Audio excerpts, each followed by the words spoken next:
കർത്താവിന്റെ വിലയേറിയ നാമത്തിന് സ്തോത്രം. നമ്മൾ ഓർത്തതുപോലെ വെളിപ്പാട് പുസ്തകത്തിൽ കാണുന്ന 7 സഭയ്ക്കുള്ള ദൂതുകളെക്കുറിച്ച് ധ്യാനിപ്പാനായിട്ടാണ് നാം ആരംഭിക്കുന്നത്. 1-ാം അധ്യായത്തിന്റെ 19-ാം വാക്യത്തിൽ ഇപ്പോഴുള്ളത് എന്ന് പറഞ്ഞിരിക്കുന്നത് സഭാ കാലയളവിൽ സഭയെ പ്രതിനിധീകരിക്കുന്ന 7 സഭകളെ 2-3 അധ്യായത്തിൽ കർത്താവ് ദൂതുകളിലൂടെ കൽപ്പിച്ച് തന്നിരിക്കുകയാണ്. നാം ചിന്തിച്ചു, സ്ഥലസഭകളായിരുന്നു, 7 സ്ഥലസഭകളായിരുന്നു. ആസ്യ പ്രൊവിൻസില് ആസ്യയിലുള്ള 7 സഭകൾ, അവിടെ 7-ലധികം സ്ഥലസഭകൾ ഉണ്ടായിരുന്നു. നമ്മൾ പല സഭകളെക്കുറിച്ചും പുതിയ നിയമത്തിൽ തന്നെ വായിക്കുന്നുണ്ട്. എന്നാൽ 7 സഭകളെ കർത്താവ് തിരഞ്ഞെടുത്തത് ഒരു സാമ്പിൾ ചർച്ചസ് ആയിട്ടാണ്. ഈ 7 സഭകൾക്കും അവരുടേതായ ആവശ്യമുണ്ടായിരുന്നു, തിരുത്തുവാനും ക്രമീകരിക്കുവാനും. ഓരോ സ്ഥലസഭയ്ക്കും അതിന്റെ ആവശ്യമുണ്ടായിരുന്നു. അതുകൊണ്ട് ആ സ്ഥലസഭയ്ക്ക് കർത്താവ് ദൂത് നൽകുന്നുണ്ട്. എന്നാൽ അതിലുപരിയായിട്ട് ഓരോ ദൂത് അവസാനിക്കുമ്പോഴും നമ്മൾ വായിക്കുന്നുണ്ട്, ആത്മാവ് സഭകളോട് പറയുന്നത് എന്ത് ചെവിയുള്ളവൻ കേൾക്കട്ടെ. ഉദാഹരണമായിട്ട് 2-ാം അധ്യായത്തിന്റെ 1-ാം വാക്യത്തിൽ എഫെസോസിലെ സഭയുടെ ദൂതനോട് എഴുതുക എന്ന് പറയുമ്പോൾ അതിന്റെ അവസാനത്തിൽ പറയുന്നത് ആത്മാവ് സഭകളോട് പറയുന്നത് എന്തെന്ന് ചെവിയുള്ളവൻ കേൾക്കട്ടെ. ഓരോ സ്ഥലസഭയോടാണ് കർത്താവ് സംസാരിച്ചെങ്കിലും അത് സർവ്വലോക സഭയോട്, ലോകത്തിലുള്ള എല്ലാ സ്ഥലസഭകളോടും കർത്താവ് സംസാരിച്ചുകൊണ്ടിരിക്കുകയാണ്. പരിശുദ്ധാത്മാവ് ഇന്നും ലോകത്തിലാഗോളമായുള്ള സ്ഥലസഭകളോട് അവൻ സംസാരിച്ചുകൊണ്ടിരിക്കുകയാണ്. അങ്ങനെ 7 സഭകളിലൂടെയുള്ള ഈ ദൂതിൽ നോക്കുക, ആ പ്രാദേശിക സഭകളുടെ ആവശ്യം നിറവേറ്റുവാനായിട്ട് അവരെന്ത് തിരുത്തണം, എന്തായിരിക്കണം എന്നുള്ളത് കർത്താവ് വെളിപ്പെടുത്തുമ്പോൾ ലോകത്തിലുള്ള സർവ്വ സഭകൾക്കും ആവശ്യമുള്ള ദൂത് ഈ 7 സഭകളുടെ ദൂതിലൂടെ കർത്താവ് നൽകുകയാണ്. നമ്മൾ 1-ാം അധ്യായത്തിൽ കാണുകയുണ്ടായി, ഈ ആസ്യ പ്രൊവിൻസിലെ 7 സഭകളെ പ്രതിനിധീകരിച്ച് കാണിക്കുന്നത് 7 പൊൻനിലവിളക്കുകളിലൂടെയാണ്. ആ 1-ാം അധ്യായത്തിൽ കാണുന്നു, കർത്താവ് മാറത്ത് പൊൻകച്ച് കെട്ടിയവനായി നിലയങ്കി ധരിച്ച് ഈ 7 നിലവിളക്കുകളുടെ നടുവിലൂടെ നടക്കുകയാണ്. കർത്താവിനെ ഒന്ന് ശ്രദ്ധിച്ചു നോക്കുക. ആ നിലവിളക്കുകള് ദൈവസഭയാണ്. ആ നിലവിളക്കുകള് പൊൻനിലവിളക്കുകളാണ്. കർത്താവിന്റെ മാർബിലും പൊന്നുകൊണ്ടുള്ള കച്ച കെട്ടിയിരിക്കുകയാണ്. കർത്താവ് ഇന്ന് നമ്മോട് പറഞ്ഞു, 2-3 പേർ എന്റെ നാമത്തിൽ എവിടെ കൂടിയാലും ഞാൻ അവരുടെ മധ്യം ഉണ്ടെന്ന് പറഞ്ഞു. ദൈവസഭയുടെ മധ്യത്തിൽ അവന്റെ പുനരുദ്ധാന ശേഷം മഹാപൗരോഹിത്യ ശുശ്രൂഷയുള്ള ബന്ധത്തിൽ കർത്താവ് ഇന്ന് സഭയുടെ മധ്യത്തിൽ ഒരു പുരോഹിതനായി ശുശ്രൂഷിക്കുന്ന ചിത്രമാണ് നമ്മൾ ഈ 1-ാം അധ്യായത്തിൽ കാണുന്നത്. നമ്മൾ ഓർത്തു, കർത്താവിന്റെ ആത്യന്തികമായ ഉദ്ദേശം കർത്താവിന് ഈ സ്ഥലസഭകൾ കുറച്ചുകൂടെ പ്രകാശപൂരിതമായി മാറും. അവയുടെ കുറവുകളെ പരിഹരിച്ചുകൊണ്ട്, അല്ലെങ്കിൽ ഏത് നിലവിളക്കിന്റെയും കരിതിരികൾ മുറിച്ചു മാറ്റാതെ അതൊരിക്കലും പ്രകാശപൂരിതമായി മാറില്ല. കുറച്ചുകൂടെ പ്രകാശപൂരിതമായി മാറുവാൻ, അതിന്റെ കരിന്തിരികളെ മുറിച്ചു കളയുവാൻ ഒരു ശുശ്രൂഷകനായി ദൈവസഭയുടെ മധ്യത്തിൽ ഇന്നും ഉലാവുന്നു നമ്മുടെ കർത്താവ്. നമ്മൾ മത്തായി 16:18 വായിക്കുന്നുണ്ട്, ഞാൻ എന്റെ സഭയെ പണിയും, പാതാള ഗോപുരങ്ങൾ അതിനെ ജയിക്കില്ല. കർത്താവിന്റെ സഭയ്ക്ക് എതിർപ്പുണ്ട്. ലോകം, ജഡം, പിശാച് കർത്താവിന്റെ സഭയെ തകർക്കുവാൻ ശ്രമിക്കുമ്പോൾ, പാതാള ഗോപുരങ്ങൾ ഒരുപോലെ കർത്താവിന്റെ സഭയെ തകർക്കുവാൻ ശ്രമിക്കുമ്പോൾ കർത്താവ് പറഞ്ഞു, ഞാൻ എന്റെ സഭയെ പണിയും. കർത്താവ് അതിന്റെ പുറകിൽ അധ്വാനിക്കുകയാണ്. തന്റെ ജീവൻ കൊടുത്ത് സമ്പാദിച്ച ജനത്തെ അവൻ കർത്താവായി വാണുകൊണ്ട് നടത്തുമ്പോൾ, അവരുടെ കുറവുകളെ കാണുമ്പോൾ കർത്താവ് വാസ്തവത്തിൽ എങ്ങനെയാണ് ഇടപെടുന്നത് എന്നുള്ളത് നമുക്കിവിടെ കാണാൻ കഴിയും. സ്നേഹത്തിൽ, ആർദ്രതയിൽ കർത്താവ് ഇടപെടുകയാണ്. ഒരു ന്യായാധിപനെ പോലെ അല്ല അവൻ ഇന്ന് ഇടപെടുന്നത്. അവന് ഒരു ന്യായാധിപന്റെ ചിത്രമുണ്ട്. വാസ്തവത്തിൽ ഈ നിലയങ്കി ധരിച്ച് നടക്കുന്ന ഈ മഹാപുരോഹിതന്റെ ശുശ്രൂഷയിൽ ന്യായാധിപന്റെ ചിത്രം അവന് കാണാൻ കഴിയും. പക്ഷെങ്കിൽ അവന്റെ മാർവിൽ പൊന്നുകൊണ്ടുള്ള കച്ചയാണ്. നമുക്കറിയാം, മാർവില് കച്ച കിട്ടുന്നത് സ്ത്രീകളാണ്. ഒരു മാതാവിന്റെ ആർദ്രതയോടെ, ടെൻഡർനെസ്, ആ സഭയെ അവൻ ശുശ്രൂഷിച്ചുകൊണ്ടിരിക്കുകയാണ്. കർത്താവ് തിരുവചനത്തിൽ വായിക്കുന്നു, പുകയുന്ന തിരിയെ അവൻ കെടുത്തിക്കളയില്ല, ചതഞ്ഞോടെ അവൻ ഒടിച്ചു കളയില്ല. ദൈവജനത്തിന്റെ കുറവുകളെ കാണുമ്പോൾ അവരെ ഒടിച്ച് എറിഞ്ഞു കളയുന്നവനായിട്ടല്ല അവന്റെ ആഗ്രഹം. ഒരു ഒരു ഒരു ടെൻഡർ ഹാർട്ടോടുകൂടി, ഒരു മദർലി കെയറില്, ഒരു മാതാവിന്റെ ആർദ്രതയിൽ സഭയെ ശുശ്രൂഷിച്ചുകൊണ്ട് അവർ കുറച്ചുകൂടെ പ്രകാശപൂരിതമായി ചേരുവാൻ കർത്താവ് ആഗ്രഹിച്ചുകൊണ്ട് പ്രവർത്തിക്കുകയാണ്. അവന്റെ ഹൃദയത്തിന്റെ ആഗ്രഹം ദൈവമഹത്വമാണ്. ആ പൊന്ന് ദൈവത്തിന്റെ മഹത്വത്തെ കാണിക്കുന്നു. സഭ അവന് വിലപ്പെട്ടതാണ്. അതുകൊണ്ട് തങ്കം കൊണ്ട് നിർമ്മിക്കപ്പെട്ടിരിക്കുന്നു. ആസ്യ ചതുപ്പ് നിലമാണ് ആസ്യ പ്രദേശം. ആ ആസ്യയിലെ ചതുപ്പ് നിലത്തിന്റെ മധ്യത്തിൽ പൊന്നുകൊണ്ട് നിർമ്മിക്കപ്പെട്ട തങ്കവിളക്കുകളെ അവന്റെ സഭയാണ്. അത് വിലയേറിയതാണ്, കർത്താവിന് ഏറ്റവും വിലപ്പെട്ടതാണ്. നോക്കുക, അതിന്റെ കാണുന്ന തിരികളാണ് ഞാനും നിങ്ങളും. സഭയെക്കുറിച്ചുള്ള ആത്യന്തിക ഉദ്ദേശം അവയാക്കിയിരിക്കുന്ന സ്ഥലത്ത് പ്രകാശ പരത്തുക എന്നുള്ളതാണ്. ഓരോ സ്ഥലസഭയും ആ പ്രകാശം പരത്തുവാനായിട്ട് ആവശ്യമാണ്. എന്നാൽ ആ പ്രകാശം പരത്തണമെങ്കിൽ നമ്മൾ ഓർത്തു, പാതാള ഗോപുരങ്ങൾ അതിനോട് പോരാട്ടം നടത്തി പലവിധ തന്ത്രങ്ങളാൽ സഭയെ തകർത്ത് കളയുവാൻ ശ്രമിക്കുമ്പോൾ കർത്താവ് എന്താണ് നിങ്ങൾ പരിഹരിക്കേണ്ടത് ഓരോ സ്ഥലസഭയ്ക്കും ഉപദേശം കൊടുക്കുകയാണ്. ഈ 7 സഭകളുടെ ദൂത് നാം പഠിക്കുമ്പോൾ ഇന്നും ദൈവത്തിന്റെ ജനത്തിന് എന്ത് കുറവുകൾ ഉണ്ടെന്നുള്ളത് യേശുക്രിസ്തുവിന്റെ കണ്ണുകൾ കൊണ്ട് കണ്ടിട്ട് അവൻ നമുക്ക് ഡിക്റ്റേറ്റ് ചെയ്ത് തന്നത് നമ്മൾ അത് സ്വീകരിച്ചുകൊണ്ട്, നമ്മൾ കഴിഞ്ഞ ദിവസം ഓർത്ത പോലെ ചെവിയുള്ളവൻ കേൾക്കട്ടെ, കർത്താവിന്റെ ദൂതനെ അംഗീകരിപ്പാൻ മനസ്സുള്ളവര് അത് അംഗീകരിച്ചിരുന്നുവെങ്കിൽ കർത്താവിന്റെ സഭ ലോകത്തിലൊരു പ്രകാശമായി ഇന്ന് നിലകൊണ്ടേനെ. നമുക്ക് ആദ്യത്തെ സഭയുള്ള ബന്ധത്തില് ശ്രദ്ധിക്കാം. അത് നമ്മൾ ഓർത്തു, പ്രവചനപരമായിട്ട് കൂടെയാണ് ഈ ദൂതുകൾ നൽകിയിരിക്കുന്നത്. വെളിപ്പാട് പുസ്തകം ഒരു പ്രവചന ഗ്രന്ഥമാണ്.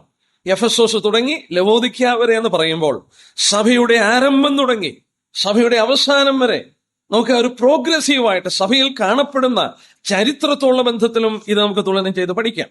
നമുക്ക് ആദ്യത്തെ ദൂത് എന്ന് പഠിക്കാനായിട്ട് ശ്രമിക്കാം. നമുക്ക് 2-ാം അധ്യായത്തിന്റെ 1-ാമത്തെ വാക്യം തുടങ്ങി 1 തൊട്ട് 7 വരെ വായിക്കാം. എഫെസോസിലെ സഭയുടെ ദൂതൻ എഴുതുക: 7 നക്ഷത്രം വലങ്കയിൽ പിടിച്ചുകൊണ്ട് 7 പൊൻനിലവിളക്കുകളുടെ നടുവിൽ നടക്കുന്നവൻ അരുളി ചെയ്യുന്നത്, ഞാൻ നിന്റെ പ്രവൃത്തിയും പ്രയത്നവും സഹിഷ്ണുതയും കൊള്ളരുതാത്തവരെ നിനക്ക് സഹിച്ചുകൂടാത്തതും അപ്പോസ്തലന്മാരല്ലാതിരിക്കെ തങ്ങൾ അപ്പോസ്തലന്മാരെന്ന് പറയുന്നവരെ നീ പരീക്ഷിച്ച് കള്ളന്മാരെന്ന് കണ്ടതും നിനക്ക് സഹിഷ്ണുതയുള്ളതും എന്റെ നാമനിമിത്തം നീ സഹിച്ചതും തളർന്നു പോകാഞ്ഞതും ഞാൻ അറിയുന്നു. എങ്കിലും നിന്റെ ആദ്യ സ്നേഹം വിട്ടുകളഞ്ഞു എന്നൊരു കുറ്റം നിന്നെ കുറിച്ച് പറവാനുണ്ട്. നീ ഏതിൽ നിന്ന് വീണിരിക്കുന്നെന്ന് ഓർത്ത് മാനസാന്തരപ്പെടുക, ആദ്യത്തെ പ്രവൃത്തി ചെയ്യുക. അല്ലാഞ്ഞാൽ ഞാൻ വരികയും നീ മാനസാന്തരപ്പെടാഞ്ഞാൽ നിന്റെ നിലവിളക്ക് അതിന്റെ നിലയിൽ നിന്ന് നീക്കിക്കളയുകയും ചെയ്യും. എങ്കിലും നിക്കലോവരുടെ നടപ്പ് നീ പായിക്കുന്നൊരു നന്മ നിനക്കുണ്ട്, അത് ഞാനും പായിക്കുന്നു. ആത്മാവ് സഭകളോട് പറയുന്നത് എന്താ? നീ ചെവിയുള്ളവൻ കേൾക്കട്ടെ. ജയിക്കുന്നവന് ഞാൻ ദൈവത്തിന്റെ പരദീശയിലുള്ള ജീവവൃക്ഷത്തിന്റെ ഫലം തിന്മാൻ കൊടുക്കും. ചരിത്രപരമായി പഠിക്കുകയാണെങ്കിൽ ഈ കാലയളവ് ഏകദേശം AD 33 തൊട്ട് 100 വരെയുള്ള കാലഘട്ടമാണെന്ന് പ്രവചന രൂപേണ പഠിക്കാം. അതങ്ങനെ തന്നെ വ്യാഖ്യാനിക്കാവുന്നില്ല. കാരണം നമ്മൾ ഓർത്തു, ഓരോ സ്ഥലസഭയുള്ള ബന്ധത്തിൽ ഈ ദൂത് നൽകപ്പെടുമ്പോൾ സർവ്വലോക സഭയോട് കർത്താവ് പറയുമ്പോൾ പ്രവചന രൂപേണ സഭയുടെ പ്രാരംഭഘട്ടത്തിൽ കടന്നു വന്ന പരാജയത്തെ കർത്താവ് ചൂണ്ടിക്കാണിച്ച് അതിനെ തിരുത്തുവാൻ ആവശ്യപ്പെടുമ്പോൾ അത് അന്നെന്ന പോലെ എല്ലാ കാലയളവിലും എല്ലാ സഭകൾക്കും ബാധകമായി നിൽക്കുന്നു. അതുകൊണ്ടാണ് അതിന്റെ അവസാനത്തിൽ ആത്മാവ് സഭകളോട് പറയുന്നത് ചെവിയുള്ളവൻ കേൾക്കട്ടെ. 2 കാര്യം പ്രാരംഭമായി നോക്കിയിട്ട് നമുക്ക് അതിലേക്ക് പ്രവേശിക്കാം. ഈ എഫെസോസ് പട്ടണത്തെക്കുറിച്ചും ഈ പട്ടണത്തിൽ എഫെസോസ് സഭ എങ്ങനെ ഉണ്ടായി എന്നുള്ളതും നാം മനസ്സിലാക്കേണ്ടത് ആവശ്യമാണ്. കാരണം നമ്മൾ പുതിയ നിയമത്തിൽ മറ്റൊരു ലേഖനം വായിക്കുന്നു, എഫേസ്യ ലേഖനം. ആ എഫേസ്യ ലേഖനം എഴുതിയ അതേ സ്ഥലസഭയ്ക്കാണ് കർത്താവ് ഈ ദൂത് ഇവിടെ എഴുതുന്നത്. എഫേസ്യ ലേഖനം പൗലോസ് റോമൻ ജയിലിൽ കിടന്നുകൊണ്ട് ഏകദേശം AD 60 എഴുതുന്നുവെങ്കിൽ ഈ ലേഖനം യേശുക്രിസ്തു പത്മോസിൽ കിടക്കുന്ന യോഹന്നാന് നൽകുന്നത് AD 95 അതായത് എഫേസ്യ ലേഖനം എഴുതിയപ്പോൾ എഫെസോസിലെ സഭയെ വളരെ അഭിനന്ദിച്ചുകൊണ്ട് അവരുടെ ക്രിസ്തുവിനോടുള്ള സ്നേഹവും അങ്ങനെയുള്ള കാര്യങ്ങളെ എടുത്ത് അഭിനന്ദിച്ചുകൊണ്ട് പൗലോസ് എഴുതുമ്പോൾ ഒരു 30-35 വർഷം കൂടെ കഴിഞ്ഞു. AD 95 പത്മോസിൽ നാടുകടത്തപ്പെട്ട യോഹന്നാന് ഈ എഫെസോസ് സഭയ്ക്കുള്ള ദൂത് കർത്താവ് കൊടുക്കുമ്പോൾ ആ സഭയിൽ വന്ന പരാജയത്തെ കർത്താവ് ചൂണ്ടിക്കാണിക്കുകയാണ്. ഇനി നമുക്കത് മനസ്സിൽ വെച്ചുകൊണ്ട് ഈ പട്ടണത്തെ ഒന്ന് ശ്രദ്ധിക്കുമ്പോൾ ഇവിടെയുള്ള സ്ഥലസഭയുടെ മഹത്വം മനസ്സിലാക്കാം. ആ വലിയ ഒരു പട്ടണമായിരുന്നു എഫെസോസ് പട്ടണം. നമ്മൾ ഒന്നാമത് മനസ്സിലാക്കണം, നമുക്ക് റോമൻ സാമ്രാജ്യം ഭരിച്ചുകൊണ്ടിരുന്ന കാലഘട്ടത്തിൽ ആസ്യ പ്രൊവിൻസിന്റെ തലസ്ഥാനം, റോമൻ സാമ്രാജ്യത്തിലെ ആസ്യ പ്രൊവിൻസിന്റെ തലസ്ഥാനം പെർഗമം ആയിരുന്നു. ഈ പെർഗമം ആയിരുന്നുവെങ്കിലും നോക്കുക, അതിനെക്കാട്ടിൽ വലിയൊരു പട്ടണമായിരുന്നു എഫെസോസ് പട്ടണം. വലിയ പ്രസിദ്ധമായ ആ കാലഘട്ടങ്ങളിലെ ഏറ്റവും വലിയ പട്ടണങ്ങളിൽ ഒന്ന്. അതിനെക്കുറിച്ച് ഇങ്ങനെ വായിക്കാനിടയായി, it is the first and the greatest metropolis of Asia. ആസിയയിലെ ഏറ്റവും വലിയ മെട്രോപോളിസും ഏറ്റവും വലിയ പട്ടണമായിരുന്നു എഫെസോസ്. മാത്രമല്ല ഇതൊരു തുറമുഖ പട്ടണമായിരുന്നു. സമുദ്ര തീരത്ത് നിന്ന് 3 മൈല് അകത്തോട്ട് കയറി കെയ്സ്റ്റർ എന്ന് പറയുന്ന നദീതീരത്ത് പണിതുയർത്തിയ പട്ടണമായിരുന്നു എഫെസോസ് പട്ടണം. വളരെ വെൽത്തി ആയിട്ടുള്ള ധനം കൊണ്ട് നിറഞ്ഞ ഒരു പട്ടണമായിരുന്നു. ഈ പട്ടണത്തെക്കുറിച്ച് തിരുവചനത്തിൽ തന്നെ വീണ്ടും പഠിക്കാം. അപ്പോസ്തലപ്രവൃത്തി 19:31 നമ്മൾ വായിക്കുമ്പോൾ ഇങ്ങനെ ഒരു വാക്ക് വായിക്കുന്നുണ്ട്, ആസ്യാധിപന്മാർ, ഇംഗ്ലീഷിൽ വായിച്ചാൽ റൂളേഴ്സ് ഓഫ് ഏഷ്യ എന്ന് പറയുന്നത്.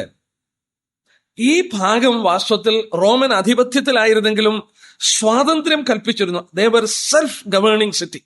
അവർക്ക് സ്വയമായി ഭരിക്കുവാൻ റോമൻ അധിപതിയോട് അവർ കടംപെട്ടിരുന്നു. എന്നാൽ സ്വയമായി ഭരിക്കുവാനുള്ള അവകാശം അവർക്ക് കൊടുത്തിരുന്നു. അങ്ങനെ കൊടുത്തിരുന്നത് കൊണ്ടാണ് ആ അധിപന്മാരെ കുറിച്ച് അപ്പോസ്തലപ്രവൃത്തി 19:31 നാം വായിക്കുന്നത്. ഇനിയും ഈ എഫേസ്യ പട്ടണത്തെ കുറിച്ച് പഠിക്കുമ്പോൾ അവിടുത്തെ സലസഭയെ കുറിച്ച് മനസ്സിലാക്കാനായിട്ട് ഒരു കാര്യം കൂടെ നമ്മൾ ഗ്രഹിക്കുക. ഈ പട്ടണം ആർത്തമിസ് ദേവി, അല്ലെങ്കിൽ നമ്മൾ സാധാരണ കേൾക്കുന്ന ഡയാനാദേവിയുടെ ക്ഷേത്രം നിലനിന്ന ഒരു സ്ഥലമായിരുന്നു. പുരാതന കാലത്തിലെ 7 അത്ഭുതങ്ങളിൽ ഒരത്ഭുതമായിരുന്നു ആർത്തമിസ് ദേവി. അവിടുത്തെ ആരാധനയെക്കുറിച്ച് നമ്മൾ അപ്പോസ്തലപ്രവൃത്തി 19 അധ്യായത്തിൽ വരുമ്പോൾ നമ്മൾ വായിക്കുന്നുണ്ട്. ആ പട്ടണം മുഴുവൻ ഈ ആർത്തമിസ് ദേവി ആരാധിച്ചുകൊണ്ടിരുന്നു. ഡയാനെ ഐശ്വര്യത്തിന്റെ പ്രതീകമായിരുന്നു ഈ ദേവി. കൂടാതെ ഈ ക്ഷേത്രത്തെക്കുറിച്ചൊക്കെ പഠിക്കുമ്പോൾ ധാരാളം പുരോഹിതന്മാരും അതുപോലെ തന്നെ പുരോഹിതകളും ദേവദാസികളെ പോലെയുള്ള സ്ത്രീകള് പുരോഹിതകളായി ഈ ക്ഷേത്രത്തില് സേവിച്ചുകൊണ്ടിരുന്നു. വീണ്ടും അപ്പോസ്തലപ്രവൃത്തി 19 അധ്യായത്തിന്റെ 18-20 വായിക്കുമ്പോൾ ഈ പട്ടണം ക്ഷുദ്രപ്രയോഗം കൊണ്ടും പ്രസിദ്ധമായിരുന്നു. അപ്പോസ്തലപ്രവൃത്തി 19 അധ്യായം നോക്കിയാട്ടെ. ആക്ട്സ് ചാപ്റ്റർ 19 18-20 വാക്യത്തിൽ നമ്മൾ വായിക്കുമ്പോൾ ഈ എഫെസോസ് പട്ടണത്തിന്റെ ഒരു പ്രത്യേകത നോക്കുക. ഇത് ആർത്തിമീസ് ദേവിയുടെ പട്ടണമായിരുന്നു. 18 വിശ്വസിച്ചവരിൽ അനേകരും വന്ന് തങ്ങളുടെ പ്രവൃത്തികൾ ഏറ്റുപറഞ്ഞ് അറിയിച്ചു. ക്ഷുദ്രപ്രയോഗം ചെയ്തിരുന്ന പലരും തങ്ങളുടെ പുസ്തകങ്ങളെ കൊണ്ടുവന്ന് എല്ലാവരും കാണെ ചുട്ടുകളഞ്ഞു. അവരുടെ വില കണക്കൂട്ടിയാൽ 50,000 വെള്ളിക്കാശ് എന്ന് കണ്ടു. ഇങ്ങനെ കർത്താവിന്റെ വചനം ശക്തിയോടെ പരന്ന് പ്രബലപ്പെട്ടു. ഈ പട്ടണത്തില് നമ്മളൊന്ന് ആലോചിച്ച് നോക്കിയേ, എത്രമാത്രം മന്ത്രവാദം ഉണ്ടായിരുന്നു. ക്ഷുദ്രപ്രയോഗം വിശ്വസിച്ചവരെ കൊണ്ടുവന്ന് ചുട്ടുകളഞ്ഞത് 50,000 വെള്ളിക്കാശ്. നമ്മൾ മത്തായിയുടെ സുവിശേഷത്തിൽ വായിക്കുന്നുണ്ട്. ഒരു ദിവസത്തെ വേജ് എന്ന് പറയുന്നത് 1 വെള്ളിക്കാശായിരുന്നു. ഒരു പുരുഷൻ ഒരു ദിവസം പണിയെടുത്താൽ അവന് കിട്ടുന്ന കൂലി 1 വെള്ളിക്കാശായിരുന്നു. അങ്ങനെയാണെങ്കിൽ 50,000 വെള്ളിക്കാശിന്റെ ഗ്രന്ഥങ്ങൾ, അതായത് ക്ഷുദ്രപ്രയോഗത്തിന്റെ ഗ്രന്ഥങ്ങൾ കൊണ്ടുവന്ന് ചുട്ടുകളഞ്ഞു എന്ന് പറഞ്ഞാൽ ആ പട്ടണത്തിൽ ഉണ്ടായിരുന്ന ക്ഷുദ്രങ്ങളെ കുറിച്ചുള്ള പുസ്തകങ്ങള്, മന്ത്രവാദങ്ങളെ കുറിച്ചുള്ള ഗ്രന്ഥങ്ങൾ എത്രമാത്രമായിരുന്നു എന്നുള്ളത് നമുക്ക് ചിന്തിക്കാനായിട്ട് കഴിയും. വലിയ ധനമുള്ള ഒരു പട്ടണം, ഒരു ഹാർബർ ആയിരുന്നു. ആസിയയിലെ വെൽത്തിയസ്റ്റും മെട്രോപോളിസ് ഒരു പട്ടണമായിരുന്നു. മാത്രമല്ല ഈ പട്ടണത്തിലെ ആർത്തമീസ് ദേവിയുടെ ദേവാലയം നിലനിന്നിരുന്നു. ലോകപ്രസിദ്ധമായ ആരാധന മാത്രമല്ല, പുരാതന കാലത്തിലെ 7 അത്ഭുതങ്ങളിൽ ഒരു അത്ഭുതമായിരുന്നു ഈ ആർത്തമീസ് ദേവി. കൂടാതെ നമ്മൾ ഇപ്പോൾ വായിച്ച പോലെ, ചിന്തിച്ച പോലെ ക്ഷുദ്രപ്രയോഗത്താൽ വളരെ പ്രസിദ്ധമായ ഒരു പട്ടണമായിരുന്നു ഈ എഫെസോസ് പട്ടണം. ഇതിന്റെ മധ്യത്തിൽ കർത്താവ് ഒരു കൂട്ടം ജനത്തെ വിളിച്ച് വേർതിരിക്കുകയാണ്. ഈ വിധത്തിലുള്ള ഈ പട്ടണത്തിൽ നിന്ന് ഒരു കൂട്ടം ജനത്തെ സുവിശേഷത്താൽ വേർതിരിക്കുകയാണ്. അങ്ങനെയാണ് എഫെസോസ് സഭയുണ്ടായത്. പക്ഷേ എങ്ങനെയാണ് എഫെസോസ് സഭയുണ്ടായത്? ഈ അപ്പോസ്തല പ്രവൃത്തി തന്നെ മറിക്കാൻ നമുക്ക് നോക്കാം. 18 അധ്യായത്തിലേക്ക് നമ്മൾ ശ്രദ്ധിച്ചാൽ നമുക്കൊരു കാര്യം അറിയാം. പൗലോസിന്റെ 2ാം മിഷണറി യാത്രയിലെ പൗലോസ് അന്ത്യോക്യയിലേക്ക് പോവുകയാണ്. പൗലോസ് അന്ത്യോക്യയിൽ പോയപ്പോൾ എഫെസോസ് ഒന്ന് സന്ദർശിച്ചു. എഫെസോസ് സന്ദർശിച്ച് താന് ഒരു ദിവസം സിനഗോഗിൽ പ്രസംഗിച്ചപ്പോൾ അവിടെയുള്ളവർ പൗലോസിനോട് ആവശ്യപ്പെട്ടു, നീ പോകരുത്, ഇവിടെ താമസിക്കണം, ഇനിയും ഞങ്ങൾക്ക് പ്രസംഗം കേൾക്കണം എന്ന് പറഞ്ഞു. പക്ഷേ പൗലോസ് അത് സമ്മതിച്ചില്ല. പൗലോസ് അത് സമ്മതിക്കാതെ പറഞ്ഞു, ദൈവഹിതമാണെങ്കിൽ ഞാൻ ഇനിയും മടങ്ങി വരാമെന്ന് പറഞ്ഞു. 18 അധ്യായത്തിന്റെ 18 വാക്യം നോക്കിയേ.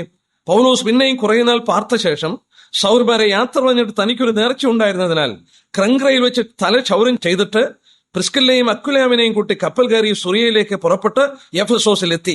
അവരെ അവിടെ വിട്ടു. അവൻ പള്ളിയിൽ ചെന്ന് യഹൂദന്മാരോട് സംഭാഷിച്ചു. കുറെ കൂടെ താമസിക്കണമെന്നവർ അപേക്ഷിച്ചു. അവൻ സമ്മതിക്കാതെ, ദൈവഹിതമുണ്ടെങ്കിൽ ഞാൻ നിങ്ങളുടെ അടുക്കൽ മടങ്ങി വരാമെന്ന് പറഞ്ഞ് വിടവാങ്ങി എഫെസോസിൽ നിന്ന് കപ്പൽ കയറി പൗലോസ് പോവുകയാണ്. പൗലോസിന്റെ 2ാം മിഷണറി യാത്രയിലെ പൗലോസ് എഫെസോസിലെ സിനഗോഗിൽ പ്രസംഗിച്ചപ്പോൾ പൗലോസ് വീണ്ടും അവിടെ പാർക്കണമെന്ന് ആ പ്രസംഗം കേട്ടപ്പോൾ അവർ ആവശ്യപ്പെട്ടു. പൗലോസ് അതിന് വിധേയനായില്ല. തന്റെ കൂടെ ഉണ്ടായിരുന്ന അക്വിലാവിനെയും പ്രിസ്കില്ലയും ആ പട്ടണത്തിൽ വിട്ടിട്ട് പൗലോസ് പോവുകയാണ്. ഈ പട്ടണത്തിലെ 18 അധ്യായത്തിന്റെ 25 വാക്യം വായിച്ചാൽ അപ്പല്ലോസ് എന്ന് പറയുന്ന വാഗ്വൈഭവമുള്ള ഒരു പുരുഷനും അവിടെ വന്ന് പ്രസംഗിച്ച് കർത്താവിന്റെ മാർഗത്തെക്കുറിച്ച് വളരെ പ്രാഗൽഭ്യത്തോടെ പ്രസംഗിച്ച് ചില ശിഷ്യന്മാർ അവിടെ എഫെസോസിൽ ഉണ്ടായതായിട്ട് നാം കാണുന്നു. എന്നാൽ പൗലോസ് വീണ്ടും തിരിച്ച് പൗലോസ് ഇവിടെ വരുന്നു. നമ്മളത് 19 അധ്യായത്തിൽ വരുമ്പോൾ പൗലോസ് വീണ്ടും മടങ്ങി വന്ന് സിനഗോഗിൽ 3 മാസം പൗലോസ് പ്രസംഗിക്കുന്നു. അതിന്റെ 19ന്റെ 8ാം വാക്യം, പിന്നെ അവൻ പള്ളിയിൽ ചെന്ന് ദൈവരാജ്യത്തെക്കുറിച്ച് സംവാദിച്ച് സമ്മതിപ്പിച്ചുകൊണ്ട് 3 മാസത്തോളം പ്രാഗൽഭ്യത്തോടെ പ്രസംഗിച്ചു. അവിടെ കൊണ്ട് അവസാനിക്കുന്നില്ല. താഴോട്ട് വായിക്കുമ്പോൾ, എന്നാൽ ചിലർ കഠിനപ്പെട്ടു, പൗലോസിനെ ഈ വിധത്തിലൊക്കെ ഉപദ്രവിക്കാൻ തുടങ്ങിയപ്പോൾ പിന്നീട് നാം വായിക്കുന്നു അതിന്റെ 10ാം വാക്യത്തിലെ 9ന്റെ അവസാനം, ദുഷിച്ചപ്പോൾ അവൻ അവരെ വിട്ട് ശിഷ്യന്മാരെ വേർതിരിച്ച് തുറന്നോസിന്റെ പാഠശാലയിൽ ദിനംപ്രതി സമ്പാദിച്ചുകൊണ്ട് അത് 2 സംവത്സരത്തോടെ നടക്കിയാൽ ആസിയയിൽ പാർക്കുന്ന യഹൂദന്മാരിലും യവനന്മാരിലും എല്ലാം കർത്താവിന്റെ വചനം കേൾപ്പാനിടയായി. പൗലോസ് സിനഗോഗിൽ 3 മാസം പ്രസംഗിച്ചു. പിന്നീട് 2 വർഷത്തിൽ കൂടുതൽ തുറന്നോസിന്റെ പാഠശാലയിൽ താമസിച്ചുകൊണ്ട് എഫെസോസിൽ ശുശ്രൂഷിക്കുന്നു. പൗലോസ് കൂടെ പാർക്കുന്നത് ഏകദേശം 3 വർഷത്തോളം താമസിച്ചെന്ന് മറ്റൊരു വേദഭാഗത്ത് കാണാം. 20-ാം അധ്യായം എടുക്കാം. അപ്പോസ്തലപ്രവൃത്തി 20-ാം അധ്യായത്തില് അതിന്റെ 31-ാം വാക്യത്തിൽ കടന്നു വരുമ്പോൾ നമ്മൾ ഓർക്കണം, ഇത് നമുക്കറിയാം, എഫെസോസിലെ മൂപ്പന്മാരെ വിളിച്ചിട്ട് അവരോട് പറയുന്ന ഭാഗമാണ്. 20-ന്റെ 31-ാം വാക്യത്തിൽ, അതുകൊണ്ട് ഉണർന്നിരിപ്പീൻ, ഞാൻ 3 സംവത്സരം രാപ്പകലിടപെടാതെ കണ്ണുനീർ വാർച്ചുകൊണ്ട് ഓരോരുത്തരോട് ബുദ്ധി പറഞ്ഞുകൊണ്ട് ഓർത്തുകൊള്ളുവീൻ. എഫെസോസിലെ മൂപ്പന്മാരെ വിളിച്ച് താൻ യാത്ര പറഞ്ഞു പോകുമ്പോൾ പൗലോസ് പറയുന്നു, ഞാൻ 3 വർഷം കണ്ണുനീരോടുകൂടെ നിങ്ങളോടുകൂടെ ഉപദേശിച്ചത് നിങ്ങൾ ഓർത്തുകൊള്ളണം എന്ന് പറഞ്ഞുകൊണ്ട് ആ സലസഭയെ പരിപാലിച്ചു കൊള്ളുവാൻ വലിയ ദൗത്യവും ഇവരെ സൂക്ഷിച്ചു കൊള്ളണം. വിപരീത ഉപദേശം പ്രസ്താവിക്കുന്ന സഭയിൽ കടന്നുവരും, നിങ്ങളവരെ പരീക്ഷിച്ച് മനസ്സിലാക്കണം. മൂപ്പന്മാരോട് പറഞ്ഞു, നിങ്ങൾ ഉണർന്നിരിക്കണം, സഭയെ കാത്തുകൊള്ളണം. ഈ കാര്യങ്ങളെല്ലാം പൗലോസ് പറയുകയാണ്. കാരണം എന്താ? താൻ നൊന്ത് പ്രസവിച്ച തന്റെ 3 വർഷത്തിന്റെ അധ്വാനത്തിന്റെ ഫലമാണ് ഈ സഭ. മാത്രമല്ല, സഭയെന്ന് പറഞ്ഞാൽ അതിന്റെ മഹത്വവും ശ്രേഷ്ഠതയും പൗലോസിനറിയാം. 3 വർഷത്തോളം തന്റെ ജീവിതത്തിൽ അവിടെ സ്പെൻഡ് ചെയ്തു. പൗലോസ് ഒരു സ്ഥലത്ത് ഏറ്റവും കൂടുതൽ സമയം സ്പെൻഡ് ചെയ്ത് കാണുന്നത് ഈ എഫെസോസിലായിരുന്നു. എന്നാൽ പൗലോസ് പിന്നീട് തന്റെ നിജപുത്രന്, വിശ്വാസത്തിൽ നിജപുത്രനായ തിമത്യോസിനെ അവിടെ വിട്ട് പറഞ്ഞയക്കുന്നു. 1 തിമത്യോസ് 1-ാം അധ്യായത്തിന്റെ 3-ാം വാക്യത്തിലെ 1 Timothy chapter 1 verse 3, നീ എഫെസോസിൽ താമസിക്കണമെന്ന് ഞാൻ മക്കെദോനിക്ക് പോകുമ്പോൾ അപേക്ഷിച്ചതുപോലെ. പൗലോസ് തിമത്യോസിനോട് എഫെസോസിൽ ശുശ്രൂഷിക്കാൻ ആവശ്യപ്പെടുന്നു. ചരിത്രം പറയുന്നത് തിമത്യോസ് ആയിരുന്നു എഫെസോസിലെ ആദ്യത്തെ ബിഷപ്പ്. ബിഷപ്പ് എന്ന് പറയുമ്പോൾ ഇംഗ്ലീഷിൽ അത് വായിക്കുന്നു മൂപ്പൻ എന്നേ ഉള്ളൂ, അല്ലെങ്കിൽ പാസ്റ്റർ എന്നാണ്.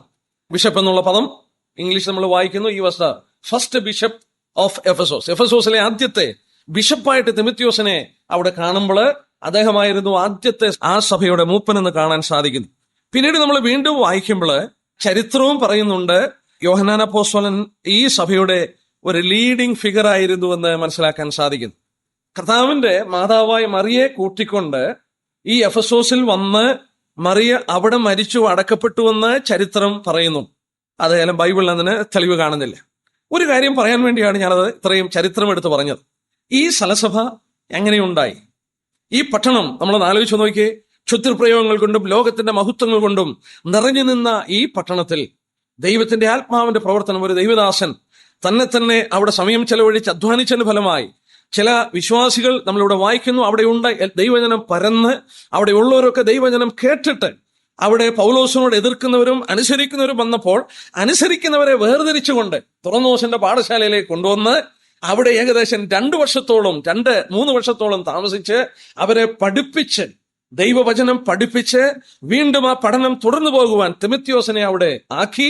പൗലോസ് അങ്ങനെ ഒരു എഫെസോസ് സഭയെ അവിടെ പടുത്തുയർത്തുവാനായിട്ട് പൗലോസ് എന്ന് പറയുന്ന പ്രഗത്ഭനായ ദൈവദാസന്റെ കരത്തെ, ജീവിതത്തെ ദൈവം എടുത്ത് ഉപയോഗിച്ചു. ആ സഭയാണ് കർത്താവിന്റെ കൺമുമ്പിൽ തങ്കവിളക്കിനാൽ പ്രതിനിധീകരിച്ചിരിക്കുന്ന സഭ. നമ്മളൊന്ന് ചിന്തിച്ചു നോക്കുക, ആ സഭ കർത്താവിന്റെ ഹൃദയത്തിൽ എത്ര വിലപ്പെട്ടതാണ്. ആ സഭയോട് കർത്താവ് ബന്ധപ്പെട്ടിരിക്കുന്നു. പൗലോസും നമ്മൾ ഓർത്തതുപോലെ തിമത്യോസും മറ്റും അപ്പൊല്ലോസും മറ്റും പ്രവർത്തിച്ച് ആ സലസഭയുണ്ടായെങ്കിലും ആ സലസഭയോട് യേശുക്രിസ്തു എങ്ങനെ ബന്ധപ്പെട്ടിരിക്കുന്നു? പുനരുദ്ധാനം പ്രാപിച്ച കർത്താവ് ആ സലം സഭയോട് ബന്ധപ്പെട്ടിരിക്കുകയാണ്. ഈ സഭയുടെ ദൂതിൽ കർത്താവ് പറയുന്നു, ഞാൻ അറിയുന്നു. 2-ാം അധ്യായത്തിന്റെ 3-ാം വാക്യത്തിന്റെ അവസാനത്തിൽ, നിനക്ക് സഹിഷ്ണുതയുള്ളതും എന്റെ നാമനിമിത്തം നീ സഹിച്ചതും തളർന്നു പോഞ്ഞതും ഞാൻ ഐ നോ. നോക്കുക, കർത്താവിനെ നമ്മൾ ഈ എഫെസോസിലൊന്നും പ്രവർത്തിച്ച സലസഭ ഉണ്ടാക്കിയായിട്ട് കാണുന്നില്ലേ. അവൻ പുനരുദ്ധാനം പ്രാപിച്ചവനാണ്, അവൻ സ്വർഗത്തിലേക്ക് കരേറിപ്പോയവനാണ്. എന്നാൽ അവന്റെ നാമത്തിൽ ഈ സലസഭയുടെ ഉടലെടുത്തു കഴിഞ്ഞപ്പോൾ ആ സഭയോട് അവൻ എങ്ങനെ ബന്ധപ്പെട്ടിരിക്കുന്നു?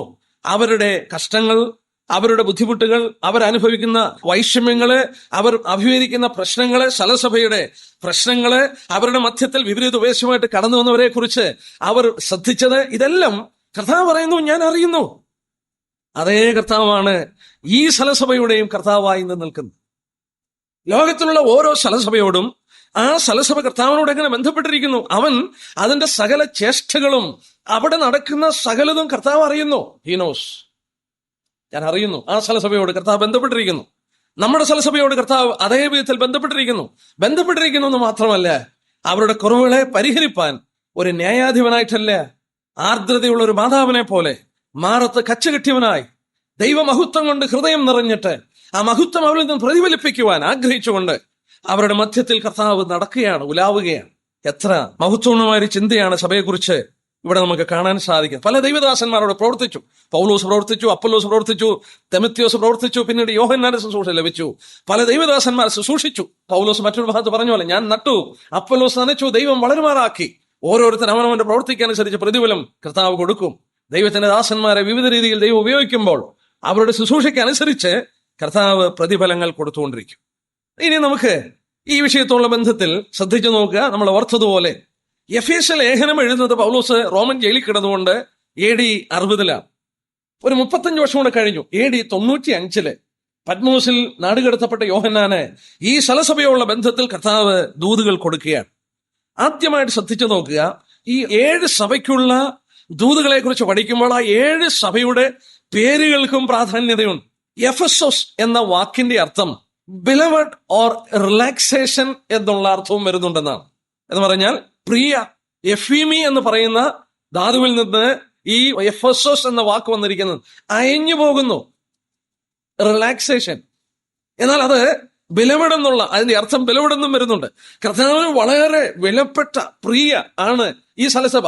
എന്നാല് എഫെസോസ് എന്ന വാക്കിന്റെ അർത്ഥം എഫീമി എന്നുള്ള ധാതുവിൽ നിന്ന് ധരിക്കാൻ അയഞ്ഞു പോകുന്നു, കടിഞ്ഞാൺ അയച്ചു വിടുക എന്ന് ആഗ്രഹിക്കുന്ന വിധത്തിൽ അയഞ്ഞു പോകുവാനായിട്ട് ആഗ്രഹിക്കുന്ന ഒരു സലസഭ. ആ വാക്കിൽ നിന്ന് തന്നെ നമുക്ക് പഠിക്കാനായിട്ട് സാധിക്കും. ഈ 7 സഭയ്ക്ക് പഠിക്കുമ്പോഴും എന്നെ കുറച്ചുകൂടെ ചിന്തിപ്പിച്ച ഒരു വസ്തുത, ഈ സലസഭയ്ക്ക് കർത്താവ് നേരിട്ട് ദൂത് കൊടുക്കുകയല്ല.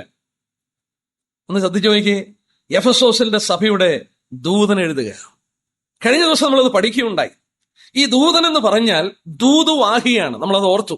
അല്ലാതെ ഏഞ്ചൽസ് അല്ല. ദൈവത്തിന്റെ സഭയ്ക്ക് ഗാർഡിയൻ ഏഞ്ചൽസ് ഉണ്ട്, ദൈവജനത്തിന് ഗാർഡിയൻ ഏഞ്ചൽസ് ഉണ്ട്, അവരെ സൂക്ഷിക്കുന്ന ദൂതന്മാരുണ്ട്. കഴിഞ്ഞ ദിവസം നമ്മൾ പല വാക്യങ്ങളിൽ കൂടെ പഠിച്ചു. അതല്ല ഇവിടുത്തെ വിഷയം. ഇവിടെ ഈ കർത്താവിന്റെ ദൂത് അറിയിക്കുന്ന ദൂതന്മാർ. ഒരു പക്ഷെങ്കിൽ ഈ എഫെസോസിലെ സഭയുടെ ദൂതൻ എന്ന് പറയുന്നത് മിലത്തോസിൽ വെച്ച് പൗലോസ് എഫെസോസിലെ മൂപ്പന്മാരെ വിളിച്ചിട്ട് അവരോട് സംസാരിക്കുന്നുണ്ട്. അപ്പോസ്തലപ്രവൃത്തി 20:11 വാക്യത്തിൽ നമ്മളത് വായിക്കുന്നു. അത് സഭയുടെ ദൂതന്മാരായിരുന്നു. അവരോടാണ് ദൈവത്തിന്റെ സഭയെ പരിപാലിക്കാൻ, സൂക്ഷിപ്പാൻ, ശ്രദ്ധിപ്പാനൊക്കെ ആവശ്യപ്പെടുന്നത്. അവരിൽ ഒരുവനായിരിക്കണം ഈ എഫെസോസിലെ സഭയുടെ ദൂതൻ, അല്ലെങ്കിൽ ഈ ദൂത് കൊടുക്കുന്ന വ്യക്തി. പക്ഷെ ഇവിടെ നമ്മൾ ചിന്തിക്കേണ്ട ഒരു കാര്യം, കർത്താവ് ഇന്ന് സലസഭയോട് സ്വർഗത്തിൽ നിന്ന് ഇങ്ങനെ സംസാരിക്കുകയല്ല. ചിലർ പറയും എന്നോട് കർത്താവ് പ്രത്യക്ഷപ്പെട്ട് എന്നോട് സംസാരിച്ചെന്നൊക്കെ പറയും. അങ്ങനെ പുതിയ നിയമത്തിൽ നമ്മൾ കാണുന്നില്ലേ? പുതിയ നിയമത്തിൽ അങ്ങനെയുള്ള വ്യവസ്ഥ നമ്മൾ കാണുന്നില്ല. കർത്താവ് ഇന്ന് സംസാരിക്കുമ്പോൾ ഒരുത്തൻ പ്രസംഗിക്കുന്നെങ്കിൽ ദൈവത്തിന്റെ അരുളപ്പാട് പ്രസ്താവിക്കുന്ന പോലെ, ദൈവത്തിന്റെ അരുളപ്പാട് ദൈവത്തിന്റെ ദാസന്മാരാണ് അറിയിക്കുന്നത്. ദൈവത്തിന്റെ ആത്മാവിനാൽ അവർ പ്രചോദരായി അവരുടെ ഹൃദയത്തിൽ ദൈവം പ്രേരണ കൊടുത്ത് അവന് സലസഭയോട് സംസാരിക്കാനായിട്ടുള്ളത് അവൻ തന്റെ ദാസന്മാരിലൂടെ സംസാരിക്കും. അവരുടെ വചനത്തെ തിരസ്കരിക്കുമ്പോൾ വാസ്തവത്തിൽ ശമൂവേലിനോട് കർത്താവ് പറഞ്ഞ പോലെയുള്ളൂ, അവർ നിന്നെയല്ല, അവർ ഞാൻ അവരെ ഭരിക്കാതെ വണ്ണം എന്നെയാണ് തിരസ്കരിച്ചതെന്ന് ഇസ്രായേലിനോട് കർത്താവ് പറഞ്ഞ പോലെയുള്ളൂ. നമ്മൾ അതിന്റെ ഗൗരവം കൂടെ മനസ്സിലാക്കണം. കർത്താവ് ഇന്നും സലസഭയോട് സംസാരിക്കുന്നത് അവന്റെ ദൂത് വഹിക്കുന്ന അവന്റെ ദാസന്മാരിലൂടെയാണ്. പ്രത്യേകിച്ച് സലസഭയുടെ ഇവിടെ പറയുമ്പോൾ ദൂതുവാഹകനായ, നമ്മൾ ഓർത്തതുപോലെ ഒരു പക്ഷെങ്കിൽ എഫെസോസ് 20 കാണുന്ന എഫെസോസിലെ മൂപ്പന്മാരിൽ ഒരുവനായിരിക്കണം അത്. എന്നാൽ അവരെ കുറിച്ച് പറഞ്ഞിരിക്കുന്ന കാര്യം നമ്മൾ കഴിഞ്ഞ ദിവസം പഠിക്കുകയുണ്ടായി. അതിന്റെ 15-ാം വാക്യത്തിൽ ആ ദൂതന്മാർ എവിടെയാണ്? അവന്റെ വലങ്കയിലാണ്. 7 നക്ഷത്രം വലങ്കയിൽ പിടിച്ചിരിക്കുന്നു. ആ ദൂത് ദൈവസഭയ്ക്ക് കൊടുക്കുന്നവരെ അവൻ പിടിച്ചിരിക്കുന്നു എന്നുള്ള പദം മൂലഭാഷയിലെ അതിന്റെ പഠനം നടത്തിയിട്ടുള്ളവർ പറയുന്നു, the whole object is gripped within his hand. അവരെ ഇങ്ങനൊന്ന് കൈക്ക് പിടിച്ചിരിക്കുന്നതല്ല, അവരെ പൂർണ്ണമായി അവൻ പിടിച്ചിരിക്കുന്നു എന്ന് പറഞ്ഞാൽ you are secured in my hand. നീ എന്റെ കരത്തിൽ സുരക്ഷിതമാണ്. സഭയോട് നീ ദൂത് അറിയിക്കണം. ഒരു പക്ഷെങ്കിൽ വേദനപ്പെടും, ഒരു പക്ഷെങ്കിൽ മുറിവേൽക്കും, ഒരു പക്ഷെങ്കിൽ നിന്റെ ദൂതുകൾ അവർക്ക് ഇഷ്ടപ്പെട്ടില്ലെന്ന് വരും. നമ്മള് ഈ പ്രവാചകന്മാരെ കുറിച്ച് പഠിക്കുമ്പോൾ അതാണ് കാണുന്നത്. പലപ്പോഴും അവരെ കല്ലെറിയുവാൻ കല്ലുകളെടുത്തു, അവരെ ഇഷ്ടപ്പെട്ടില്ല. അവർ സത്യങ്ങൾ തുറന്നു പറയുമ്പോൾ ജനത്തിന് അംഗീകരിപ്പാൻ മനസ്സില്ല, കാതുകളില്ല കേൾപ്പാൻ. അതുപോലെ തന്നെയാണ് സലസഭയിലും പലരെയും അംഗീകരിപ്പാൻ കഴിയാത്തത്, പലരെയും ദൂതുകൾ അങ്ങോട്ട് അക്കോമഡേറ്റ് ചെയ്യാൻ കഴിയാത്തത്. പത്രോസിന്റെ ലേഖനത്തിൽ വായിക്കുന്ന പോലെ കർണരസമാകുമാർ പ്രസംഗിക്കാത്തതുകൊണ്ടാണ്. കർണരസമാകുമാർ പ്രസംഗിക്കുന്നവരെ പൊറിപ്പിക്കുന്ന ഒരു കാലഘട്ടം വരുമെന്ന് മുമ്പ് കൂട്ടി പറഞ്ഞു. അങ്ങനെയുള്ള കാലഘട്ടം വന്നു കഴിഞ്ഞിരിക്കുകയാണ്. പക്ഷെങ്കിൽ യഥാർത്ഥമായ ദൈവത്തിന്റെ ദാസന്മാർ ആരാണെന്ന് ചോദിച്ചാൽ കർത്താവ് പറയുന്നു, തിമോഥെയോസിനോട് ആവശ്യപ്പെട്ടതുപോലെ, നീ ദൈവത്തിന്റെ ഒരു കൊള്ളാവുന്ന ദാസനായി നിൽക്കുക. എന്നാൽ അവർക്കുള്ള സുരക്ഷിതത്വം, you are fully gripped within my hand. ഞാൻ നിന്നെ ഏറ്റവും സുരക്ഷിതമായ കരത്തിൽ പിടിച്ചിരിക്കുകയാണ്. അധൈര്യപ്പെടേണ്ട ആവശ്യമില്ലേ. ആ ദൂതുവാഹനമുള്ള ബന്ധത്തിൽ നമ്മളത് വായിക്കുന്നു. എന്നാൽ ഇവരോട് പറഞ്ഞു, ഞാൻ അറിയുന്നു. എന്താണ് കർത്താവ് അറിയുന്നെന്ന് പറഞ്ഞത്? നമുക്ക് അതിന്റെ 2-ാം വാക്യത്തിൽ ഇങ്ങനെ വായിക്കുന്നു, ഞാൻ നിന്റെ പ്രവൃത്തിയും പ്രയത്നവും സഹിഷ്ണുതയും കൊള്ളരാത്തവരെ നിനക്ക് സഹിച്ചുകൂടാത്തതും അപ്പോസ്തലരല്ലാതിരിക്കെ തങ്ങൾ അപ്പോസ്തലന്മാരെന്ന് പറയുന്നവരെ നീ പരീക്ഷിച്ച് കള്ളന്മാരെന്ന് കണ്ടതും നിനക്ക് സഹിഷ്ണുതയുള്ളവ എന്റെ നാമനിമിത്തം നീ സഹിച്ചതും തളർന്നു പോകാഞ്ഞതും ഞാൻ അറിയുന്നു. കർത്താവ് പറയുകയാണ്, എനിക്കറിയാം. ഇംഗ്ലീഷിൽ വായിച്ചാൽ ചില ഭാഷയില് പ്രവൃത്തിയും പ്രയത്നവും സഹിഷ്ണുതയും, I know your work, I mean your toil and your steadfast endurance. William ബാർക്ലിയുടെ ഭാഷാന്തരം എന്ന് പറഞ്ഞാൽ, I know your work, I mean your toil and your steadfast endurance. നിന്റെ പ്രവൃത്തി എനിക്കറിയാം എന്ന് പറഞ്ഞാൽ, നീ തളർന്നു പോകാതെ, നീ സഹിച്ചുകൊണ്ട് എനിക്ക് വേണ്ടി ശുശ്രൂഷിക്കുന്നത് ഞാൻ അറിയുന്നു. റിവേഴ്സ് സ്റ്റാൻഡേർഡ് വേർഷനിലെ, I know your diligent labour, നിന്റെ ഉണർന്നിരുന്നു കൊണ്ടുള്ള ശുശ്രൂഷ ഞാൻ അറിയുന്നു. അതിന്റെ ശരിയായിട്ടുള്ള ഭാഷാന്തരത്തെ കുറിച്ച് പറയുന്നത്, labour into weariness or sternness and exhausting labour എന്ന് പറഞ്ഞാൽ, തളരുന്നത് വരെ അവർ പ്രയത്നിക്കുകയാണ്, എന്നാൽ തളർന്നു പോകുന്നില്ലേ? തളർന്നു പോകാതെ കർത്താവിന് വേണ്ടി അവരുടെ ശരീരം ക്ഷീണിക്കുന്നത് വരെ അവർ അത്രത്തോളം കർത്താവിന് വേണ്ടി പ്രവർത്തിക്കുന്നു. കർത്താവ് പറയുന്നു, ഞാനത് അറിയുന്നുണ്ട്. 1-ാം നൂറ്റാണ്ടിലെ സലസഭയെ കുറിച്ചൊന്ന് ഓർത്തു നോക്കുക. ആ വാസ്തവത്തിൽ കർത്താവിന്റെ ശുശ്രൂഷ ഒരു പ്രയത്നമാണ്. ദൈവജനം ശുശ്രൂഷിക്കുമ്പോൾ ഞാൻ ഓർപ്പിക്കട്ടെ, തിരുവചനത്തിൽ വായിക്കുന്നുണ്ട്, മൂപ്പന്മാരുള്ള ബന്ധത്തിലും വായിക്കുന്നുണ്ട്, നന്നായി ഭരിക്കുന്ന, പ്രത്യേകാൽ വചനത്തിലും ഉപദേശത്തിലും അധ്വാനിക്കുന്ന മൂപ്പന്മാരെ ഇരട്ടിമാനത്തിന് യോഗ്യരായി എണ്ണുവാനായിട്ട് ആവശ്യപ്പെടുന്നു. എന്താ അവിടെ പറയുന്ന വാക്ക്? അധ്വാനിക്കുക, ലേബർ എന്നാണ്. വചനം പ്രസംഗിക്കുമ്പോൾ, പഠിപ്പിക്കുമ്പോൾ അതിന്റെ പുറകിൽ ഒരു ലേബർ ഉണ്ട്, അതിന്റെ പുറകിൽ അധ്വാനമുണ്ട്. നോക്കുക, അധ്വാനിക്കുക. ഇവിടെ വായിക്കുന്നുണ്ട്, അവരും അധ്വാനിക്കുകയാണ്. ഞാൻ 1-2 വാക്യങ്ങള് ശ്രദ്ധിപ്പാനിടയായി. പൗലോസ് പറയുന്നുണ്ട്, അത് രസകരമായ എന്ന് പറഞ്ഞാൽ നമ്മളെ ചലഞ്ച് ചെയ്യേണ്ട ഒരു വാക്യമാണ്. മറ്റുള്ളവരോട് നോക്കിക്കൊണ്ട് പൗലോസ് പറയുന്നു, 1 കൊരിന്ത്യർ 15:10, അവരെല്ലാവരെക്കാളും ഞാൻ അത്യന്തം അധ്വാനിച്ചിരിക്കുന്നു. അവരെല്ലാവരെക്കാളും ഞാൻ അത്യന്തം അധ്വാനിച്ചിരിക്കുന്നു. എന്തൊരു തൃപ്തിയായിരിക്കും പൗലോസിന്റെ ജീവിതത്തിൽ. പൗലോസ് പറയുന്നു, അവരെക്കാട്ടിലധികം ഞാൻ അധ്വാനിച്ചു. ഈ സഹോദരിമാരുള്ള ബന്ധത്തിലും ഇത് കാണാനായിട്ട് എനിക്ക് സാധിച്ചു. റോമലേഖനം 16-ാം അധ്യായം എടുത്താട്ടെ, റോമൻസ് ചാപ്റ്റർ 16, റോമലേഖനം 16-ാം അധ്യായത്തില് അവിടെ നമ്മൾ വായിക്കുമ്പോൾ 16-ലെ 12-ാം വാക്യം, കർത്താവിൽ അധ്വാനിക്കുന്നവരായ രുഫൈനയ്ക്കും ത്രുഫോസയ്ക്കും വന്ദനം ചെയ്യുവേൻ. കർത്താവിൽ വളരെ അധ്വാനിച്ചവളായ പ്രിയ പെർസിസിന് വന്ദനം ചെയ്യുവേൻ. പരിശുദ്ധാത്മാവ് രേഖപ്പെടുത്തുന്നു, അധ്വാനിച്ചെന്നും വളരെ അധ്വാനിച്ചെന്നും. ഞാൻ ആ ഭാഗം ഇങ്ങനെ ചിന്തിച്ചു. ഒരു കൂട്ടരെ കുറിച്ച് പറഞ്ഞു, അവർ അധ്വാനിച്ചു. എന്നാൽ പെർസിസിനെ കുറിച്ച് പറഞ്ഞു, അവൾ വളരെ അധ്വാനിച്ചു. അധ്വാനത്തിന്റെ, വളരെ അധ്വാനിക്കുന്നതിന്റെ വ്യത്യാസം കർത്താവിനറിയാം. നോക്കുക, കർത്താവിനോടുള്ള ബന്ധത്തിൽ ഒരു മനുഷ്യൻ ചെയ്യുന്ന ഓരോ പ്രവൃത്തിയും, പൗലോസ് പറഞ്ഞു, ഞാൻ അവരെ എല്ലാവരെക്കാളും അധികം അധ്വാനിച്ചു. പെർസിസ് വളരെ അധ്വാനിച്ചു. ത്രുഫനയും ത്രുഫസും കർത്താവിന് വേണ്ടി അധ്വാനിച്ചു. സഹോദരന്മാരുടെ പേരുകൾ പറയുമ്പോൾ അവർ കർത്താവിന് വേണ്ടി അധ്വാനിച്ചു. പ്രിയ സഹോദരന്മാരെ, ഞാൻ ചോദിക്കട്ടെ, കർത്താവിന്റെ സഭയുള്ള ബന്ധത്തിൽ അവനോടുള്ള സ്നേഹം മൂലം നമുക്ക് ഈ വാക്കുകൾ പറയാൻ കഴിയുമോ? ജീവിതത്തിന്റെ അന്ത്യത്തിൽ കർത്താവിന്റെ സന്നിധിയിൽ കണക്കുകളെ ബോധിപ്പിക്കാൻ നിൽക്കുമ്പോൾ അനേക ദൈവദാസന്മാരെ, ദാസിമാരെ നോക്കി അവർ വളരെ അധ്വാനിച്ചു. പൗലോസ് പറഞ്ഞ പോലെ ഞാൻ അവരെല്ലാവരെക്കാളും അധികം അധ്വാനിച്ചു എന്ന് പറയുമ്പോൾ നമ്മെക്കുറിച്ച് എന്തായിരിക്കും അവിടെ രേഖപ്പെടുത്തുന്നത്? നാം വളരെ സുഖിച്ചെന്നായിരിക്കുമോ? നാം വളരെ അധ്വാനിച്ചെന്നായിരിക്കുമോ അവിടെ പറയുന്നത്? നമ്മുടെ ജീവിതത്തെ ഇതുള്ള ബന്ധത്തിൽ പരിശോധിക്കേണ്ടത് ആവശ്യമാണ്. കാരണം എഫെസോസ് സഭയോട് പറഞ്ഞപ്പോൾ കർത്താവ് പറഞ്ഞു, നിന്റെ തളർന്നു പോകാതെ നീ അധ്വാനിച്ച അധ്വാനം, ട്രെയിനേഴ്സ് ലേബർ, ഞാനത് അറിയുന്നു എന്ന് കർത്താവ് പറഞ്ഞു. എന്നാൽ ആ 3-ാം വാക്യത്തിൽ അവരുടെ പ്രവർത്തനത്തോടുള്ള ബന്ധത്തിൽ കർത്താവ് പറഞ്ഞു, നിന്റെ സഹിഷ്ണുതയും എന്റെ നാമനിമിത്തം നീ സഹിച്ചതും ഞാൻ അറിയുന്നു. സഹിഷ്ണുത, പേഷ്യൻസ്. എന്തിനു വേണ്ടിയാണ് ആ പേഷ്യൻസ്? സർവീസിനോടുള്ള ബന്ധത്തിലായിരുന്നു അവരുടെ ഈ അധ്വാനമെങ്കിൽ ഇവിടെ കർത്താവിന്റെ നാമത്തിൽ അവർ സഹിച്ചു. കർത്താവിന്റെ നാമത്തിൽ അവർ സഹിച്ചു. നമ്മള് 1-ാം അധ്യായത്തിന്റെ 9-ാം വാക്യം നോക്കിയാട്ടെ. വെളിപാട് 1:9 നമ്മെ ആക്കിയിരിക്കുന്ന ദൈവരാജ്യത്തിന്റെ ക്യാരക്ടർ എന്താണെന്ന് നോക്കിയാട്ടെ. വെളിപാട് 1:9, നിങ്ങളുടെ സഹോദരനും യേശുവിന്റെ കഷ്ടതയിലും രാജ്യത്തിലും സഹിഷ്ണുതയിലും കൂട്ടാളിയായ യോഹന്നാൻ എന്ന ഞാൻ ദൈവജനവും യേശുവിന്റെ സാക്ഷ്യ നിമിത്തം പത്മോസ് എന്ന ദ്വീപിലായിരുന്നു. അയ്യോ, എന്തൊരു വാക്യമാണതെന്ന് ശ്രദ്ധിച്ചു നോക്കി. നിങ്ങളുടെ സഹോദരനും യേശുവിന്റെ കഷ്ടതയിലും രാജ്യത്തിലും സഹിഷ്ണുതയിലും കൂട്ടാളി. വലിയ ദൈവദാസൻ യോഹന്നാൻ താൻ പറയുകയാണ്, ഞാൻ കർത്താവിന്റെ രാജ്യത്തിലും സഹിഷ്ണുതയിലും കൂട്ടാളി. യെസ്, പേഷ്യൻസിൽ ഐ എം എ പാർട്ടേക്കർ. ഈ ലോകത്തിൽ കർത്താവ് സ്ഥാപിച്ചിരിക്കുന്ന രാജ്യത്തിന്റെ എംബ്ലം എന്ന് പറഞ്ഞ ക്രോസ് ആണ്. It is suffering. റോമൻ പ്രൊവിൻസില് റോമാക്കാർ ഭരിച്ചുകൊണ്ടിരുന്ന കാലഘട്ടത്തിൽ വിശുദ്ധന്മാർ മനസ്സിലാക്കി എന്താണ് കഷ്ടത എന്നുള്ളത്. അതിന്റെ മധ്യത്തിൽ അവർ പതറിയില്ലേ, അവർ സഹിക്കുകയായിരുന്നു. അതിനെക്കുറിച്ച് വായിക്കുന്നത്, മനസ്സിലാക്കുന്നത്, പല കടക്കാർ പോലും ക്രിസ്ത്യാനിയെന്നറിഞ്ഞാൽ അവർക്ക് സാധനങ്ങൾ കൊടുക്കില്ലായിരുന്നു. പല വിശ്വാസികൾക്ക് അവർ ക്രിസ്ത്യാനികളാണെന്ന് അറിഞ്ഞാൽ ജോലി കൊടുക്കില്ലായിരുന്നു. നമ്മുടെ പിതാക്കന്മാരെ കുറിച്ച് കേട്ടിട്ടുണ്ട്. അവർ വിശ്വാസത്തിലേക്ക് വന്നു, സമുദായങ്ങളിൽ നിന്നും മറ്റും വിശ്വാസത്തിലേക്ക് വന്നു എന്ന കാരണത്താൽ അവർക്ക് വിലക്ക് കൽപ്പിച്ചു. അവിടെയുള്ള ബാർബർ ഷോപ്പുകളിൽ ബാർബർമാരോടൊക്കെ ആവശ്യപ്പെട്ടു, അവരുടെ തലമുടി വെട്ടരുത്. കേരളത്തിന്റെ സംഭവം ഞാൻ പറയുന്നു. അവരുടെ തലമുടി വെട്ടുവാൻ അവരുടെ വീട്ടിൽ അവർ അന്യോന്യം തലമുടി വെട്ടിയ ചരിത്രമുണ്ട്. വിലക്കുകൾ കൽപ്പിച്ചു. എനിക്ക് തോന്നുന്നു പറവൂരോ മറ്റോ ഭാഗത്താണ് ഞാൻ കേട്ടു, വിവാഹ സദ്യക്ക് ഇങ്ങനെ പന്തിയിലിരുന്നപ്പോൾ, ആ ഇലയിൽ വിളമ്പിക്കൊണ്ടിരുന്നപ്പോൾ, വിശ്വാസത്തിലേക്ക് വന്ന ആ പ്രിയപ്പെട്ടവന്റെ മുമ്പിൽ വന്നപ്പോൾ ആ ചോറ് വിളമ്പാതെ അടുത്തയാളുടെ ഇലയിൽ വിളമ്പി. അവർ സഹിച്ചതെന്ന് ആലോചിച്ച് നോക്കുക. ലോലപ്രഭുദേശിയുടെ ചരിത്രം നമുക്കറിയാം. വിശ്വാസത്തിലേക്ക് വന്നു വന്ന കാരണത്താൽ തന്റെ കുഞ്ഞിനെ കുഴിച്ചിടുവാൻ ആ കാലഘട്ടത്തിൽ അങ്കമാലി പ്രദേശത്തുള്ളവരെ എതിർത്തപ്പോൾ തന്റെ സ്വന്തം പറമ്പിലെ കുഞ്ഞിനെ കുഴിച്ചിട്ട് പിറ്റേ ദിവസം രാവിലെ, ഞായറാഴ്ച രാവിലെ ആരാധനയ്ക്ക് കടന്നുപോകാൻ താൻ എഴുന്നേറ്റ് പോയപ്പോൾ ആ കുഞ്ഞിന്റെ ശവം മാന്തി താൻ പോകുന്ന കയ്യാലയുടെ പുറത്തു വെച്ചിട്ടുണ്ട്. വിശ്വാസത്തിന് വേണ്ടി അവർ സഹിച്ചു.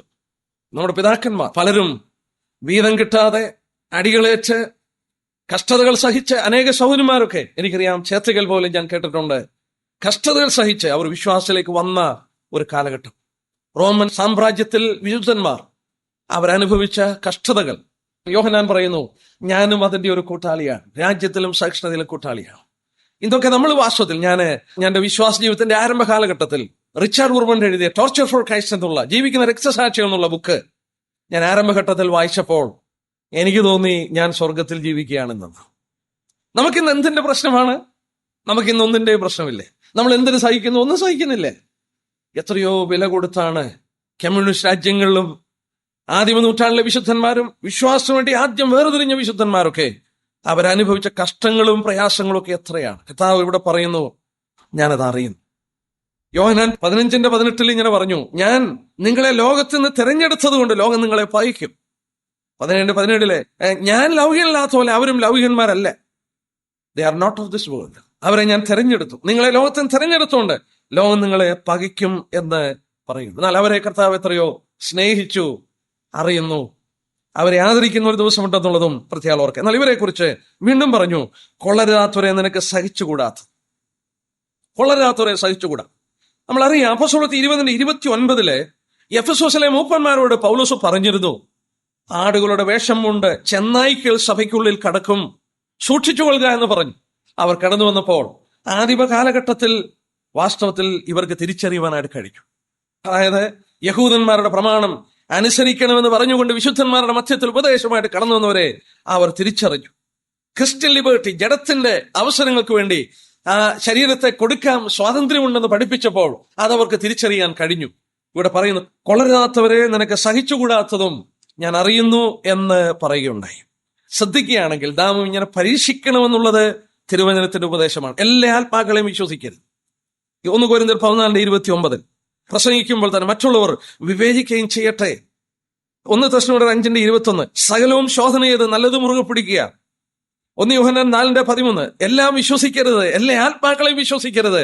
ദൈവസഭയുടെ ആവശ്യമാണ്. ഒരു സ്ക്രിപ്ചർ കേട്ടാൽ തന്നെ അത് അങ്ങനെയാണോ? ബെരോവയിലെ വിശ്വാസികളെ പോലെ അവർ പരീക്ഷിക്കേണ്ടത് ആവശ്യമാണ്. ഇവിടെ കർത്താവ് അത് അഭിനന്ദിച്ചു പറയുന്നു. കാരണം എന്താ? അന്ത്യകാലത്ത് എന്ന് മാത്രമല്ല, ദൈവസഭയെ തെറ്റിക്കുന്ന അനേകർ ഏത് കാലഘട്ടത്തിലുമുണ്ട്. മത്തായിയുടെ സുവിശേഷം 24-ാം അധ്യായത്തിന്റെ ഒരു വാക്യത്തെക്കുറിച്ചുള്ള ഒരു വ്യാഖ്യാനം ഞാൻ ഇങ്ങനെ പറഞ്ഞുകൊള്ളട്ടെ. കർത്താവ് പറഞ്ഞു, അന്ത്യകാലത്ത് അനേകർ എന്റെ നാമത്തിൽ വന്ന്, ഞാൻ ക്രിസ്തു എന്ന് പറഞ്ഞ് എന്റെ നാമത്തിൽ വന്ന് പലരെയും തെറ്റിച്ച് കളയും. മത്തായി 24-ന്റെ 5-ാം വാക്യം, ഞാൻ ക്രിസ്തു എന്ന് പറഞ്ഞ് അനേകർ എന്റെ പേരെടുത്തു വന്ന് പലരെയും തെറ്റിക്കും. ആ വാക്യം ഒന്ന് ചിന്തിച്ചു നോക്കിയേ. ഞാൻ ക്രിസ്തു എന്ന് പറഞ്ഞു, അതിനെക്കുറിച്ച് ഒരു ദൈവദാസൻ ഇങ്ങനെ പറഞ്ഞു, യേശുവാണ് ക്രിസ്തു എന്ന് പറയും. ഞാൻ ക്രിസ്തു എന്ന് പറഞ്ഞുകൊണ്ട് അനേകർ എന്റെ നാമത്തിൽ വന്ന് പലരെയും തെറ്റിച്ചു കളയും. അങ്ങനെയല്ലേ തെറ്റിക്കുന്നേ? യേശു ക്രിസ്തു അല്ലെന്നൊന്നും പറയല്ല, യേശു ക്രിസ്തു ആണെന്നേ പറയുള്ളൂ. ഞാൻ ക്രിസ്തു എന്ന് പറഞ്ഞ് എന്റെ നാമത്തിൽ വന്ന് പലരെയും തെറ്റിച്ചു കളയും. സഭയുടെ ചരിത്രം എന്താണ്? ഇതാ ചരിത്രം. അവൻ ക്രിസ്തുവാണെന്ന് പ്രസംഗിക്കും, പക്ഷെങ്കിൽ പലരെയും തെറ്റിച്ചു കളയുകയാണ്. പരീക്ഷിക്കേണ്ടത് ആവശ്യമാണ്. ഇവിടെയും ആദിമ നൂറ്റാണ്ടിന്റെ സഭ അവരെ പരീക്ഷിച്ചറിഞ്ഞു. കർത്താവ് പറഞ്ഞു, നിങ്ങളവരെ അവരുടെ ഫലത്താൽ തിരിച്ചറിയും. നമ്മളിത് വളരെ ശ്രദ്ധിക്കുവാനായിട്ട് ആവശ്യമായിരിക്കുന്നു. പ്രത്യേകിച്ച് ഈ കാലഘട്ടങ്ങളിൽ അനേക ഉപദേശങ്ങളും ദുരുപദേശങ്ങളും വിശ്വാസികളെ തന്നെ വലിച്ചുകൊണ്ട് അവരുടെ പിന്നാലെ പോയി അവരെയൊക്കെ തെറ്റിച്ചു കളയുന്ന ഒരു കാലഘട്ടത്തിൽ നമ്മുടെ ഉരകൽ എന്ന് പറയുന്ന ദൈവത്തിന്റെ വചനമാണ്. അത് പരിശോധിക്കുവാൻ ബാധ്യസ്ഥരാണെന്നുള്ളത് ഇത്രയൊക്കെ കർത്താവ് ഇവരെ അഭിനന്ദിച്ചു. എന്നാൽ അഭിനന്ദിച്ചിട്ട് കർത്താവ് അടുത്തായിട്ട് പറഞ്ഞ് ശ്രദ്ധിക്കുക, അതിന്റെ 4-ാം വാക്യത്തില് എങ്കിലും നിന്റെ ആദ്യ സ്നേഹം വിട്ടുകളഞ്ഞൊന്നൊരു കുറ്റം നിന്നെ കുറിച്ച് പറവാനുണ്ട്. എങ്കിലും ഈ നന്മകളൊക്കെ നിനക്കുണ്ട്, ബട്ട് ദൗ ഹാസ് ലെഫ്റ്റ് ദൈ ഫസ്റ്റ് ലവ്. നമ്മൾ എഫേസ്യ ലേഖനം 1:15 നോക്കാം. ഈ 35 വർഷത്തിനുള്ളിൽ വന്ന വ്യത്യാസം. എഫേസ്യ ലേഖനം 1-ാം അധ്യായത്തിന്റെ 15-ാമത്തെ വാക്യം നോക്കിയേ. Ephesians chapter 1 verse 15. അവരെ കുറിച്ച് പൗലോസ് ആദ്യം പറഞ്ഞ വാക്ക് നോക്കിയാട്ടെ. റോമൻ കാരാഗ്രഹത്തിൽ കിടന്നുകൊണ്ട് അത് നിമിത്തം ഞാനും നിങ്ങൾക്ക് കർത്താവായ യേശുവിലുള്ള വിശ്വാസത്തെയും സകല വിശുദ്ധന്മാരോടുള്ള സ്നേഹത്തെയും കുറിച്ച് കേട്ടിട്ട്, സകല വിശുദ്ധന്മാരോടുള്ള സ്നേഹത്തെക്കുറിച്ച് എഫെസോസ് വിശുദ്ധന്മാരുടെ സ്നേഹം പ്രസിദ്ധമായി. 6:24 വാക്യം. നമ്മുടെ കർത്താവായ യേശു ക്രിസ്തുവിനെ അക്ഷയമായി സ്നേഹിക്കുന്ന എല്ലാവരോടും കൂടെ കൃപയിരിക്കുമാറാണ്. സകല വിശുദ്ധന്മാരോടും സ്നേഹം അവർക്കുണ്ടായിരുന്നു. യേശു ക്രിസ്തുവിനെ അക്ഷയമായി അവർ സ്നേഹിക്കുന്ന ഒരു സഭയായിരുന്നു. 35 വർഷം കഴിഞ്ഞപ്പോൾ ഉയർത്തെഴുന്നേറ്റ ദൈവപുത്രൻ അവരുടെ ഹൃദയത്തെ നോക്കിക്കൊണ്ട് പറയുകയാണ്, നിനക്ക് ഈ നന്മകളൊക്കെ ഉണ്ടെങ്കിലും നിന്റെ ആദ്യ സ്നേഹം വിട്ടുകളഞ്ഞു. ഒരു പുതിയ തലമുറ കൂടെ ഈ സലസഭയിലേക്ക് കടന്നു വന്നു. നമ്മൾ ഈ വാക്യം വായിക്കുമ്പോൾ സ്നേഹം വിട്ടുകളഞ്ഞു എന്നല്ല പറഞ്ഞ്, സ്നേഹം വിട്ടുകളഞ്ഞെന്നാണോ പറഞ്ഞ? അല്ല, സ്നേഹമുണ്ട്. അവിടെ പറഞ്ഞത് നിന്റെ ആദ്യ സ്നേഹം വിട്ടുകളഞ്ഞെന്നാ. You have left your first love. അതിന്റെ ഗ്രീക്ക് വാക്ക് പ്രോട്ടോൺ എന്ന് പറയുന്ന വാക്കാണ്. ആ വാക്കിന്റെ അർത്ഥം സമയത്തിന്റെയും പ്രകൃതിയുടെയും ഉത്തമമായ ഒന്ന്. You have left the best love. ലൂക്കോസ് 15:22 അതേ പദം ഉപയോഗിച്ചിട്ടുണ്ട്. മേൽത്തരമായ അങ്കി, ദ ബെസ്റ്റ് റോബ്. മുടിയനായ പുത്രൻ വന്നപ്പോൾ അവന് ഏറ്റവും നല്ല അങ്കി കൊടുത്തു, ഉത്തമമായ ഒന്ന്. കർത്താവ് പറയുന്നതാ, നിന്റെ സ്നേഹം വിട്ടുകളഞ്ഞെന്നല്ല.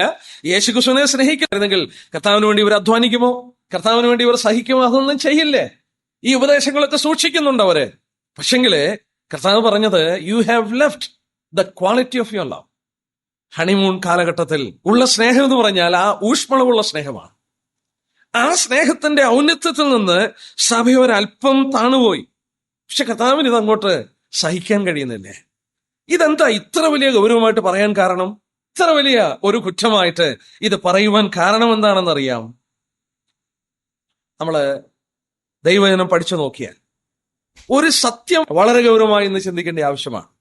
ഏത് പരാജയത്തിന്റെയും പാപത്തിന്റെയും ഏത് വേർതിരിവിന്റെയും അതായത് പിന്മാറ്റത്തിന്റെയും സംഭവം ആരംഭിക്കുന്നത് പെട്ടെന്നല്ല, കർത്താവിനോടുള്ള സ്നേഹത്തിന്റെ കുറവ് ആരംഭിക്കുമ്പോൾ. കുറേശ്ശെ ആ സ്നേഹത്തിന്റെ കുറവ് ആരംഭിക്കുമ്പോൾ there will start the departure from his presence. അവന്റെ സനയിൽ നിന്ന് വിട്ടുപോകുവാൻ ആരംഭിക്കുന്ന അവനോടുള്ള സ്നേഹത്തിന്റെ കുറവ് സംഭവിക്കുമ്പോഴാണ്. പെട്ടെന്നല്ല സംഭവിക്കുന്നത്. ഇത് വളരെ ഗൗരവമായി കർത്താവ് പറയുന്നു. എന്തുകൊണ്ടാണ് ഈ സഭയ്ക്ക് ഇങ്ങനെ സംഭവിച്ചത്? ഇവര് ഒരു ദുഷ്ടതയും ടോളറേറ്റ് ചെയ്യുന്നില്ല. ഇവർ കർത്താവിന് വേണ്ടി അധ്വാനിക്കുന്നുണ്ട്. ഇവരിങ്ങനെയൊക്കെ ചെയ്യുന്നുണ്ട്. എന്തെല്ലാം അഭിനന്ദിച്ച് പറയുവാനായിട്ടുണ്ട്. അവരുടെ ശുശ്രൂഷയെക്കുറിച്ചൊക്കെ പറയാനായിട്ടുണ്ട്. പക്ഷെ ഇവിടെ പണ്ഡിതന്മാർ പലരും ഈ ഭാഗങ്ങൾ ചിന്തിച്ച് പഠിച്ച് അപഗ്രഥിച്ച് പറയുന്ന ഒരു കാര്യം നമ്മൾ ഓർത്തു. ഈ ലേഖനം കൊടുക്കുന്ന 95 ഒരു സെക്കൻഡ് ജനറേഷൻ സ്ഥലസഭയിൽ ഉടലെഴുന്നേറ്റ് വന്നു. ഈ സെക്കൻഡ് ജനറേഷൻ എഴുന്നേറ്റ് വന്ന് അവരുടെ അപ്പന്മാർ ചെയ്തു കണ്ട പോലെ കാര്യങ്ങളൊക്കെ ചെയ്യാൻ തുടങ്ങി. പിതാക്കന്മാർ പിടിച്ച ഉപദേശമൊക്കെ അവർ കൃത്യമായിട്ട് പിടിച്ചുകൊണ്ടിരിക്കുകയാണ്. അത് യേശുക്രിസ്തുവിനോടുള്ള സ്നേഹം കുറേശ്ശെ കുറഞ്ഞു വന്നപ്പോൾ ഈ ശുശ്രൂഷകളും കാര്യങ്ങളും എല്ലാം അതൊരാചാരമായി മാറി. It has become A routine. ഒരു റൂട്ടീനായി മാറി. ഒരു റൂട്ടീനായി മാറിയപ്പോൾ കർത്താവിനോടുള്ള ബന്ധത്തിൽ അവർ തെറ്റ് ചെയ്യുന്നില്ല, അവർ പിന്മാറിപ്പോയിട്ടില്ല, ഒന്നും സംഭവിച്ചിട്ടില്ല. അവർ കാര്യങ്ങളെല്ലാം കൃത്യമായി നിർവഹിക്കുന്നുണ്ട്. എന്നാൽ സ്നേഹത്തിലൊരല്പം കുറവ് വന്നു. കാര്യങ്ങളെല്ലാം നടന്നു പോകുന്നുണ്ട്, എല്ലാം കൃത്യമായി നടക്കുന്നുണ്ട്. പക്ഷെ ആ ചെയ്തതെല്ലാം ഒരാചാരമായി ചെയ്യാൻ തുടങ്ങി. ഈ ആചാരമായി ചെയ്തു തുടങ്ങിയാൽ സംഭവിക്കുന്നതാണെന്ന് ചോദിച്ചാൽ അല്പം കഴിയുമ്പോൾ ആ പ്രകാശം കെട്ടുപോകും. എല്ലാം ഒരു ആചാരമായി വെറുതെ ആചാരമായി മുന്നോട്ട് കൊണ്ടുപോകാമെന്നേ ഉള്ളൂ. നമ്മൾ ഇന്ന് പഠിച്ചാൽ ചരിത്രം പഠിച്ചാൽ എഫെസോസ് എന്ന് പറയുന്ന സ്ഥലത്ത് ഇന്ന് സ്ഥലസഭയില്ല. ലിറ്ററലി, ആക്ഷരികമായി എഫെസോസ് എന്ന് പറയുന്ന സ്ഥലത്ത് ഇന്ന് സ്ഥലസഭയില്ല. പക്ഷേ അങ്ങനെ സ്ഥലസഭ ഇല്ലാതെ പോകുവാൻ കാരണം എന്താണ്? കർത്താവിനോടുള്ള സ്നേഹത്തിൽ വന്ന കുറവാണ്. ആ ചെറിയ പിന്മാറ്റം, ഹൃദയത്തിന്റെ അന്തർഭാഗത്തിൽ അവനോടുള്ള ഡിവോഷന്റെ ഒരു അല്പം കുറവ്. നമ്മൾ യൂദായുടെ ലേഖനം 21-ാം വാക്യത്തിൽ വായിക്കുന്നുണ്ട്, നിങ്ങളെ തന്നെ ദൈവസ്നേഹത്തിൽ സൂക്ഷിച്ചോളൂ. Keep yourself in the love of God. നമുക്ക് എന്തെല്ലാം ഉണ്ടായെങ്കിലും, പ്രസംഗിക്കുന്നവരോ പ്രവർത്തിക്കുന്നവരോ ഒക്കെ ആണെങ്കിലും, കർത്താവിനോടുള്ള സ്നേഹമാണ് നമ്മുടെ ആത്മീയ നിലവാരത്തിന്റെ തോതളക്കുന്നത്. നമുക്ക് ലൂക്കോസ് 10:41-42 വാക്യത്തില് മറിയയുടെയും മാർത്തയുടെയും വീട്ടിലേക്ക് നമ്മൾ കടന്നു ചെന്നാൽ അവിടെ രസകരമായി കാര്യങ്ങൾ കാണാൻ സാധിക്കും. മാർത്ത അനേക കാര്യങ്ങൾ ചെയ്തുകൊണ്ട് അവള് ഒക്യുപ്പൈഡാണ്, ഒത്തിരി കാര്യങ്ങൾ ചെയ്തുകൊണ്ടിരിക്കുക. എന്നാൽ അവൾ ഏറ്റവും നല്ലത് അവിടെ മിസ് ചെയ്യാണ്. കർത്താവ് അത് എടുത്ത് ചൂണ്ടിക്കാണിക്കുക. എന്താ? ഈ വർക്കിന്റെ ബേർഡൻ കൊണ്ട് അവള് വാസ്തവത്തിൽ അവിടെ സഹോദരിയെ കൂടെ വിളിക്കാൻ വേണ്ടി കംപ്ലൈന്റ് ചെയ്യുകയാണ്. അവൾക്ക് ആ കർത്താവിനുള്ള ഡിവോഷനെക്കാട്ടിൽ കൂടുതൽ ആ പ്രവർത്തനത്തിൽ, കർത്താവിനുള്ള പ്രവർത്തനമാണല്ലോ, കർത്താവിന് ഭക്ഷണം ഉണ്ടാക്കി കൊടുക്കുകയാണല്ലോ. പക്ഷെ കർത്താവ് അവിടെ അഭിനന്ദിക്കുന്നത് മറിയ തിരഞ്ഞെടുത്ത അംശമാണ്. നമ്മളെ കുറച്ചുകൂടെ കഴിഞ്ഞപ്പോൾ സ്വച്ഛ ജഡമാംസി തൈലം കർത്താവിന്റെ തലയിൽ പൂശുവാൻ പൊട്ടിച്ച്, ആ ഭരണി പൊട്ടിച്ച് നമ്മളത് വായിക്കുന്നുണ്ട്. വളരെ വിലയേറിയ തൈലമായിരുന്നു, 300 വെള്ളിക്കാശ് വിലയുള്ള തൈലം. എന്ന് പറഞ്ഞാൽ ഒരു പുരുഷൻ 1 വർഷം മുഴുവൻ അധ്വാനിച്ചെങ്കിലേ ആ തൈലം മേടിക്കാൻ കഴിയുള്ളൂ. ഒരു ദിവസത്തെ കൂലി 1 വെള്ളിക്കാശ, 300 വെള്ളിക്കാശിന് വിറ്റ് ദരിദ്രന്മാർക്ക് കൊടുക്കാമായിരുന്നല്ലോ എന്ന് പറഞ്ഞാൽ 1 വർഷത്തിന്റെ കൂലി എഫേർട്ട് കൊണ്ട് ആ തൈലം മേടിക്കാൻ കഴിയുള്ളൂ. അത് മുഴുവൻ കർത്താവിന്റെ പാദത്തിൽ അവൾ പൊട്ടിച്ചവനെ പൂശുകയാണ്. യൂദാസ് പറഞ്ഞു, ഈ വെറും ചെലവ് എന്തിനാ? ആ വ്യക്തികളുടെ കാഴ്ചപ്പാട് നോക്കിയാൽ അവൾക്ക് ആ 300 വെള്ളിക്കാശ് പൊട്ടിച്ച് കർത്താവിനെ പൂശുമ്പോൾ അവളുടെ കർത്താവിനോടുള്ള സ്നേഹവും ഡിവോഷനും അങ്ങനെയായിരുന്നു. യൂദാസിനെ സംബന്ധിച്ച് യേശുക്രിസ്തു അത്ര ഡിവോട്ടഡ് അല്ലായിരുന്നു അവന്റെ ഹൃദയത്തില് കർത്താവിനുള്ള സ്ഥാനം അത്രത്തോളം ഉണ്ടായിരുന്നുള്ളൂ. അങ്ങനെ നല്ലൊരു സ്ഥാനം ഉണ്ടായിരുന്നെങ്കിൽ, മറിയെപ്പോലൊരു സ്ഥാനം ഉണ്ടായിരുന്നെങ്കിൽ ഒരിക്കലും ആ പദം അവിടെ പറയില്ലായിരുന്നു. ഇന്ന് നമ്മൾ വളരെ ശ്രദ്ധിക്കേണ്ട ഒരു ആവശ്യമാണ്. കർത്താവ് ഇത്രത്തോളം അഭിനന്ദിച്ചൊരു സഭയിൽ അവരുടെ സ്നേഹമില്ലെന്ന് പോലും പറഞ്ഞിട്ടില്ല, സ്നേഹമുണ്ട്. എന്നാൽ അല്പം ആ സ്നേഹത്തിന്റെ കുറവ് വന്നപ്പോൾ അത് വലിയൊരു കുറവായിട്ടെടുത്ത് പറഞ്ഞു. ഞാൻ ഈ ഭാഗം പഠിക്കുമ്പോൾ ചൂണ്ടിക്കാണിക്കുന്ന ഒരു ഭാഗം കൂടെ കാണിക്കാം. ഇവരോട് മാനസാന്തരപ്പെടുവാൻ പറഞ്ഞപ്പോൾ നമ്മൾ 1 തെസ്സലോനിയർ 1:3, 1 തെസ്സലോനിയൻസ് ചാപ്റ്റർ 1, അവിടെ ഈ തെസ്സലോനിക്ക സഭയെ നോക്കിക്കൊണ്ട് പരിശുദ്ധാത്മാ രേഖപ്പെടുത്തി അതൊരു മാതൃക സഭയാണ്. തെസ്സലോനിക്ക സഭ അത് മാതൃക സഭയാണ്. അതിന്റെ 1:8 വാക്യത്തിൽ വിശ്വസിക്കുക എല്ലാവർക്കും മാതൃകയായി തീർന്നു. 2-ാം അധ്യായത്തിന്റെ 14-ാം വാക്യം ദൈവസഭകൾക്ക് നിങ്ങൾ അനുകാരികളായി തീർന്നു. തെസ്സലോനിക്ക സഭ അഭിനന്ദിക്കപ്പെടേണ്ട സഭയാണ്. അവരെക്കുറിച്ചും ഈ പ്രയത്നമൊക്കെ ഉണ്ട്. എന്നാൽ അവരുടെ പ്രയത്നത്തെക്കുറിച്ച് ഇവരൊരു മാതൃക സഭയാണെന്നും മറ്റ് സഭകൾക്ക് ഒരു മാതൃകയായി തീർന്നെന്നും പറയുമ്പോൾ ഈ പ്രയത്നവും പ്രവൃത്തിയും സഹിഷ്ണുത ഇത് 3-മുള്ള എഫെസോസ് സഭയോട് മാനസാന്തരപ്പെടാൻ പറയുന്നു. എന്താ ഇതിന്റെ വ്യത്യാസം? അതിന്റെ വെളിപാട് ദിവസം 2-ാം വാക്യം, ഈ വാക്യം അതായത് 1 തെസ്സലോനിയർ 1-ാം അധ്യായത്തിന്റെ 2-ാം വാക്യത്തോടൊന്ന് തുലനം ചെയ്താൽ മതി, വലിയൊരു പാഠം നമുക്ക് കിട്ടും. വെളിപാട് ദിവസം 2:2, 1 തെസ്സലോനിയർ 1-2 വാക്യത്തോട് തുലനം ചെയ്താൽ മതി. നോക്കുക, ഇവിടെ പറയുന്ന കാര്യം തന്നെ എഫെസോസ് സഭയ്ക്കുമുണ്ട്. എഫെസോസ് സഭയോട് ആ വാക്യം നോക്കിയേ, 2-ാം അധ്യായത്തിന്റെ 2-ാം വാക്യം, വെളിപാട് 2:2, ഞാൻ നിന്റെ പ്രവൃത്തിയും പ്രയത്നവും സഹിഷ്ണുതയും അറിയുന്നു. 3 കാര്യം എടുത്തു പറയുന്നു. I know your work, your labour, your patients. അത് 3 എടുത്തു പറഞ്ഞു. അതേ 3 പദം എടുത്ത് വീണ്ടും തെസ്സലോനിക്ക സഭയിൽ പറയുന്നു. 1 തെസ്സലോനിയർ 1:3, remembering without ceasing your work of faith, labour of love and patience of hope. എന്നാൽ ഇവിടെ പറഞ്ഞപ്പോൾ ഒരു അഡ്ജക്റ്റീവ്, ഒരു വിശേഷണം കൂടെ അതിന്റെ മുന്നിൽ ഉപയോഗിക്കുന്നുണ്ട്. വേലയുടെ മുന്നിൽ വിശ്വാസത്തിന്റെ വേല, പ്രയത്നത്തിന്റെ മുന്നിൽ സ്നേഹത്തിന്റെ പ്രയത്നം, സ്ഥിരതയുടെ മുന്നിൽ പ്രത്യാശയുടെ സ്ഥിരത. നോക്കുക, തെസ്സലോനിക്ക സഭയും സഹിക്കുന്നുണ്ട്, എഫെസോസ് സഭയും സഹിക്കുന്നുണ്ട്. എഫെസോസ് സഭ അങ്ങ് സഹിക്കുക, ഞാൻ സഹിച്ചേക്കുള്ളൂ കർത്താവിനുള്ള ബന്ധത്തിൽ, എനിക്ക് തിരിച്ചു ചെയ്യാൻ സാധിക്കില്ല, ഞാനങ്ങ് സഹിക്കുകയാണ്. പക്ഷെ തെസ്സലോനിക്ക സഭ സഹിക്കുന്നത് അങ്ങനെയല്ലേ. ഇവിടെ വായിക്കുന്നു, അവർ സഹിക്കുന്നത് എന്തുകൊണ്ടാണ്? അവരുടെ സ്ഥിരത പ്രത്യാശ കൊണ്ടാണ്. എന്തുകൊണ്ടാണ് അവർ പ്രവർത്തിച്ചത്? എഫെസോസ് സഭ പിതാക്കന്മാർ ചെയ്തു കണ്ടത് ആചാരമായിട്ട് അവർ ചെയ്തപ്പോൾ, ഇവിടെ തെസ്സലോനിക്ക സഭ സ്നേഹത്തിന്റെ പ്രയത്നമാണ്. ദ ക്വാളിറ്റി, ആ ക്വാളിറ്റി തെസ്സലോനിക്ക സഭ പ്രയത്നിക്കുന്നു. പക്ഷെ ആ പ്രയത്നം വന്നത് സ്നേഹത്തിൽ നിന്നാണ്. എഫെസോ സഭ പ്രവർത്തിക്കുന്നു, അത് പ്രവർത്തിക്കുന്ന സ്നേഹത്തിൽ നിന്നല്ല, ആചാരമായിട്ട് കടന്നു വന്നു. ആ സ്നേഹത്തിന്റെ ക്വാളിറ്റി നഷ്ടപ്പെട്ടു. തെസ്സലോനിക്ക സഭ പ്രവർത്തിക്കുമ്പോൾ അത് സ്നേഹത്തിൽ നിന്ന് കടന്നു വരികയാണ്. ഇന്ന് വളരെ ഗൗരവമായി നമ്മൾ ഓർക്കേണ്ട ഒരു കാര്യമാണ്. Why do I serve my Lord? Why do we worship him? നമ്മൾ എന്തിനവനെ ആരാധിക്കുന്നു? നമ്മൾ എന്തിനവനെ സേവിക്കുന്നു? എന്തിന് നമ്മൾ അവന്റെ സന്നിധിയിൽ വന്ന് അവൻ ഈ വിധത്തിൽ അവനെ പിൻഗമിക്കുന്നു?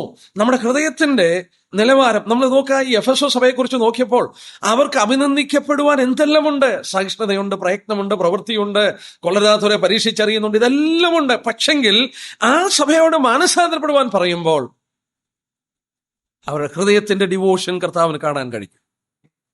നമ്മുടെ സ്നേഹം കർത്താവിനോട് എങ്ങനെയുണ്ട്? കർത്താവിനോടുള്ള സ്നേഹം മൂലമാണോ നമ്മൾ അവനെ ആരാധിക്കുന്നത്, ഒക്കെ ചെയ്യുന്നത്? എന്റെ മനസ്സിൽ മറ്റു പല കാര്യങ്ങൾ കടന്നുപോയി. അന്ത്യകാലത്തുള്ള ബന്ധത്തിൽ നാം വളരെ ഗൗരവമായി ശ്രദ്ധിച്ച് ജീവിക്കേണ്ട ഒരു കാര്യം. മത്തായി 24:12 യേശുക്രിസ്തു പറഞ്ഞൊരു കാര്യം ഇവിടെ നമ്മൾ വായിക്കുന്നു, നിന്റെ ആദ്യ സ്നേഹം വിട്ടെന്ന. ആ വാക്ക് ഏകദേശം മറ്റൊരു ഭാഗത്ത് വരുന്നു.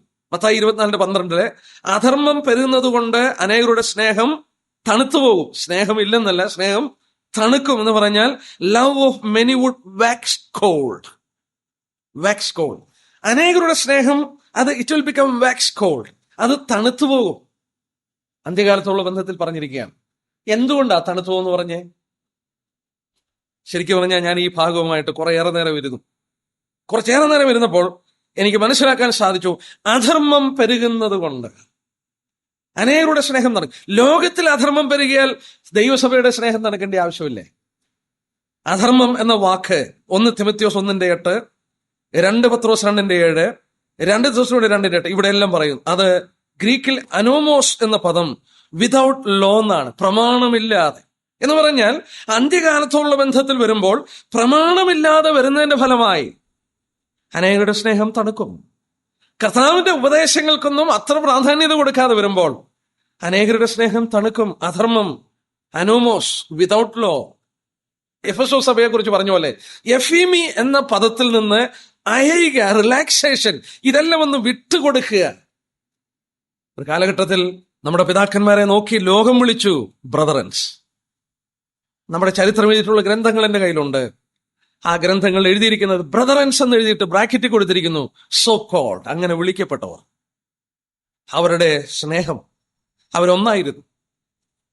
ഒരേ ഉപദേശം, ഒരേ അപ്പന്റെ മക്കൾ, ഒന്നിച്ചവർ ആരാധിക്കുമ്പോൾ, ഒന്നിച്ചവർ ശുശ്രൂഷിക്കുമ്പോൾ മറ്റുള്ളവർക്ക് പറയാൻ കഴിഞ്ഞു ബ്രദറൻസ്. എന്നാൽ ഇന്ന് ഈ അധർമ്മം പെരുകി എന്ന് പറഞ്ഞാൽ ആ കർത്താവിന്റെ ഉപദേശങ്ങൾക്കൊക്കെ അയവുകൾ വന്നതിന്റെ ഫലമായി കെട്ടുകളും സംഘങ്ങളും സംഘടനകളുമായി സ്ഥലസഭകൾ പിരിഞ്ഞ് അനേക ഇടങ്ങളിൽ വാസ്തവമായി യേശുക്രിസ്തു പറഞ്ഞ പോലെ അധർമ്മം പെരുകിയത് കൊണ്ട് അനേകരുടെ സ്നേഹം തണുക്കാണ്. It is wax cold. നമ്മള് അതേ ആശയമാണ് കർത്താവ് ഇവിടെ കൊണ്ടുവരുന്നത്. ആദ്യ സ്നേഹം വിട്ടുകളും.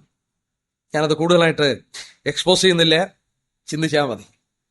നമ്മളെ സംബന്ധിച്ച് നമ്മളൊരു സ്ഥലസഭയായി ഓരോ സ്ഥലസഭയും കർത്താവിനോട് കടംപെട്ടിരിക്കുന്ന പോലെ നമ്മളെ തന്നെ സൂക്ഷിക്കുവാനായിട്ട് കർത്താവ് നമ്മെ സഹായിക്കട്ടെ.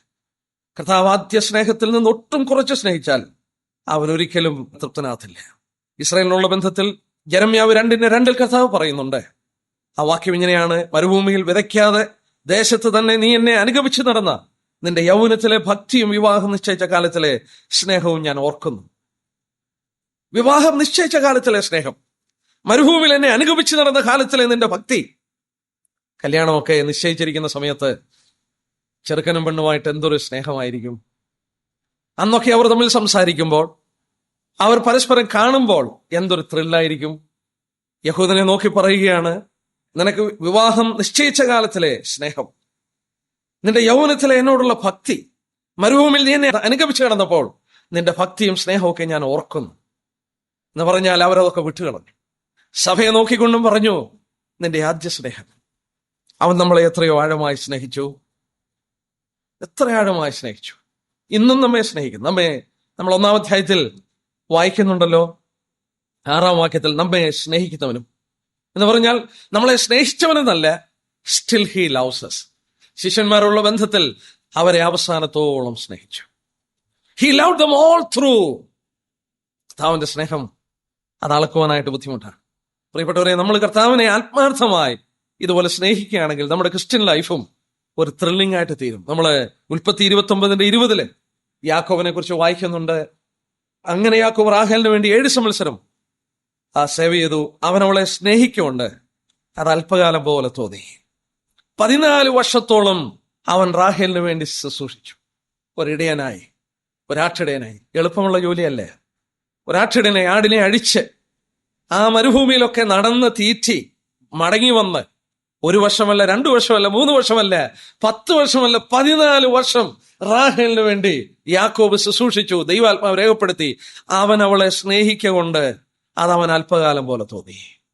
ഞാനിങ്ങനെ പറയാറുണ്ട്, അവന്റെ രാവിലത്തെ അധ്വാനം മുഴുവൻ കഴിഞ്ഞ് അവൻ സന്ധ്യയിൽ അവന്റെ വീട്ടിൽ കൂടാരത്തിൽ അടിച്ചു വരുമ്പോൾ, അവൻ വിവാഹം കഴിച്ചിട്ടില്ല, അവനെ സ്നേഹിക്കുന്ന റാഹേലിന്റെ മുഖം കാണുമ്പോൾ അവന്റെ സകല വേദനയും അവന്റെ സകല പ്രശ്നങ്ങളും അന്നത്തെ ജീവിതത്തിൽ ആ ദിവസം അവൻ അനുഭവിച്ച കഷ്ടപ്പാടുകളൊക്കെ അവൻ മറന്നുപോവുകയാണ്. അവൻ അവളെ സ്നേഹിക്കൊണ്ട് അത് അല്പകാലം പോലെ തോന്നി. കർത്താവിന് കാൽവറി ക്രൂശിന്റെ വേദന നാം വായിക്കുന്നു, അവൻ ആസ്വദിച്ചെന്നാ വായിക്കുന്നത്. ആസ്വദിച്ചത് എങ്ങനെയാണ്? He tasted death. എങ്ങനെ? Because of his love. അവൻ നമ്മെ സ്നേഹിച്ചോണ്ട്.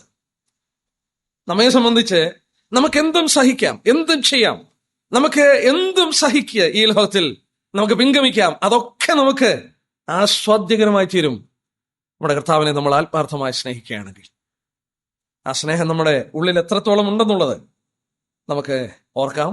ഇവിടെ കർത്താവ് പറഞ്ഞു, അവരുടെ കുറവുകളെ പറഞ്ഞവരെ തള്ളിക്കളയല്ലേ. അതിന്റെ 5-ാം വാക്യത്തിന്റെ 2-ാം ഭാഗത്ത് വരുമ്പോൾ കർത്താവ് പറഞ്ഞു, ഏതിൽ നിന്ന് വീണിരിക്കുന്ന ഓർത്ത് മാനസാന്തരപ്പെട്ട് ആദ്യത്തെ പ്രവൃത്തി ചെയ്യുക. ഞാൻ ഈ ഭാഗമെടുത്ത് കല്യാണത്തിനൊക്കെ പ്രസംഗിച്ചിട്ടുണ്ട്. സ്നേഹം വിട്ടുകളഞ്ഞു, ആദ്യത്തെ സ്നേഹം.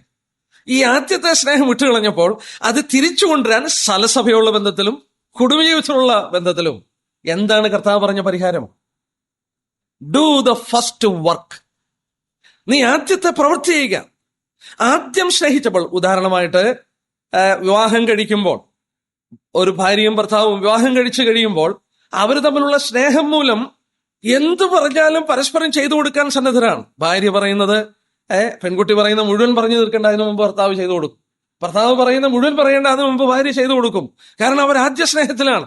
ആ സ്നേഹം, ആ പ്രവൃത്തി അറിയാതെ സ്നേഹത്തിന്റെ എമോഷൻസ് അവരുടെ ഉള്ളിൽ ഉണ്ടാക്കി. സഭയോടും പറയുന്ന ഇതാണ്, നിനക്ക് തിരിച്ചു വരണോ? You do the first work. നീ ആദ്യത്തെ പ്രവൃത്തി ചെയ്യുക. നോക്കുക, 1-ാം നൂറ്റാണ്ടിലെ വിശുദ്ധന്മാർ അവരൊന്നിച്ചു വന്നപ്പോൾ എങ്ങനെയായിരുന്നു? അവർ അന്യോന്യം ഒന്നായിട്ട് കരുതി, സ്നേഹിച്ച് കരുതി ഒരു കുടുംബം പോലെ അവർ ജീവിച്ചു. വിശ്വാസ ജീവിതത്തിന്റെ ആദ്യത്തെ നാളുകൾ നമ്മളെ സഹോദരന്മാരെ സന്ദർശിക്കുന്നു, ഒന്നിച്ചു ഭക്ഷിക്കുന്നു, ഒന്നിച്ചിരുന്ന് ദൈവദിനം പറയുന്നു, ഒന്നിച്ച് പാട്ടുപാടുന്നു. എന്തൊരു ദിവസങ്ങളാണ്!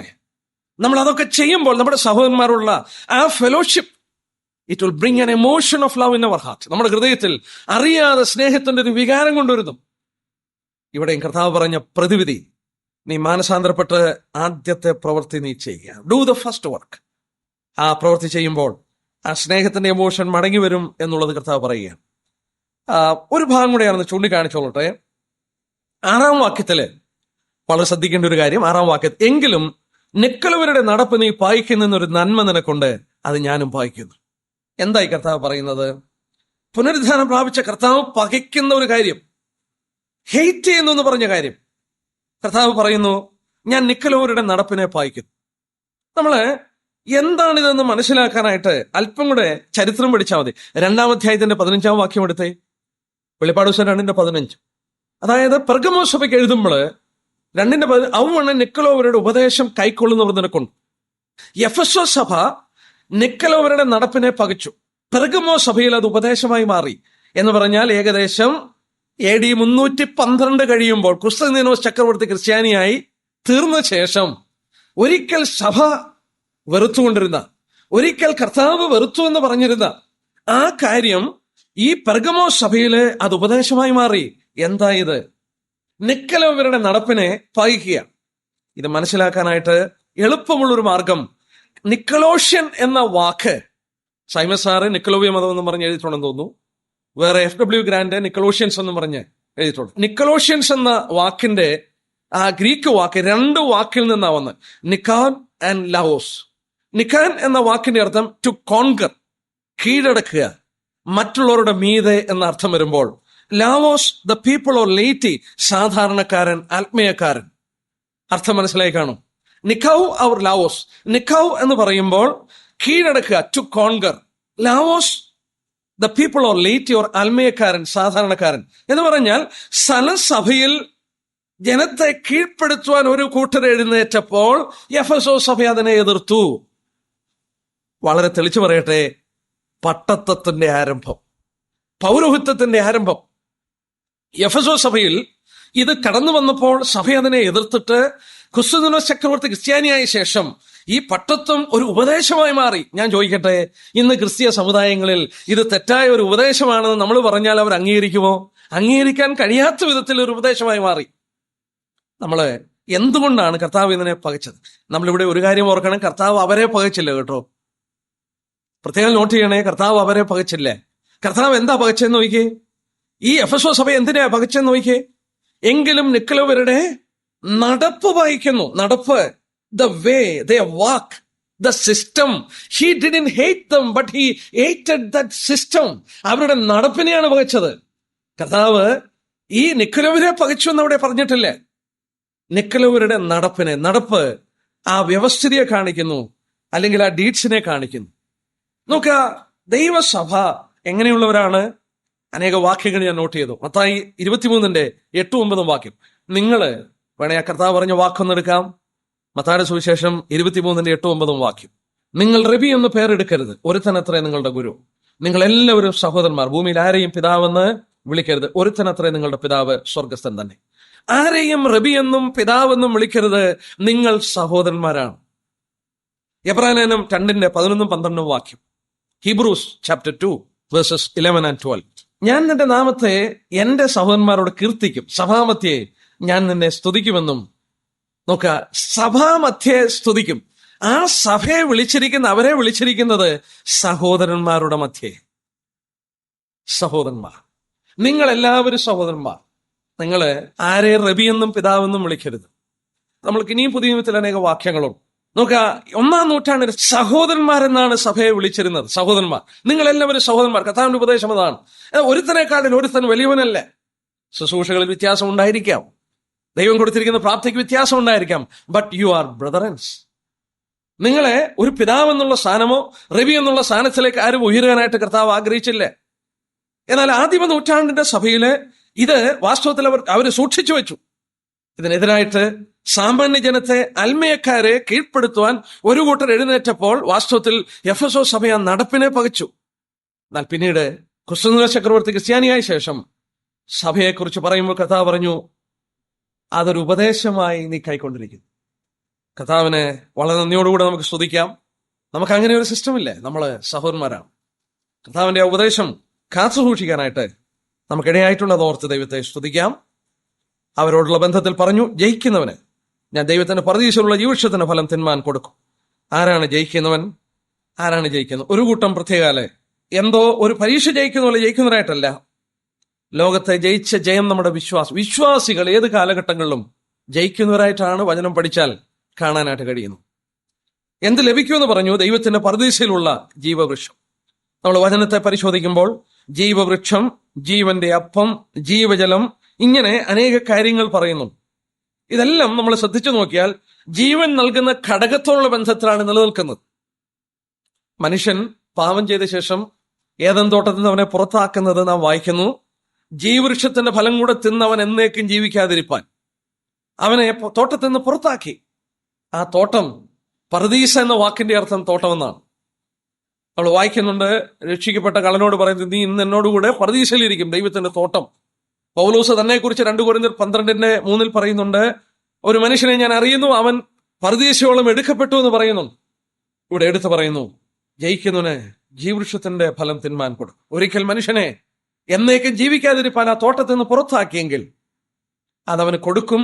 ജീവൻ നൽകുന്ന ഘടകത്തോടുള്ള ബന്ധത്തിൽ അത് നിലനിൽക്കുന്നു. ജീവവൃക്ഷം, ജീവന്റെ അപ്പം, ജീവജലം, ഇതെല്ലാം അതുള്ള ബന്ധത്തിൽ കാണും.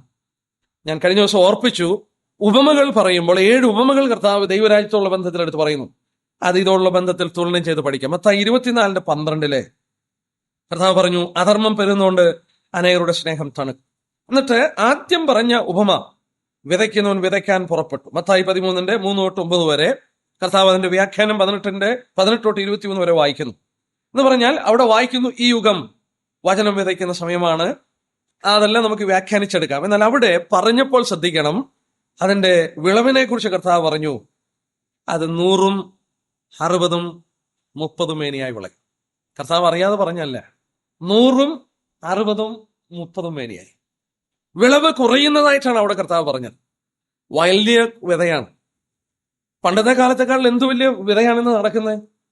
വലിയ വിതയാണ്. പക്ഷെങ്കിൽ എന്തുകൊണ്ടാ ഈ വിളവ് കുറഞ്ഞു പോയത്? ഈ വിത്ത് വീഴുന്ന മണ്ണിന്റെ വീര്യം നഷ്ടപ്പെട്ടു പോയി. ആ മണ്ണിന്റെ വീര്യം നഷ്ടപ്പെട്ടു പോയി. ആ മണ്ണ് കർത്താവ് പറഞ്ഞു ഹൃദയമാണ്.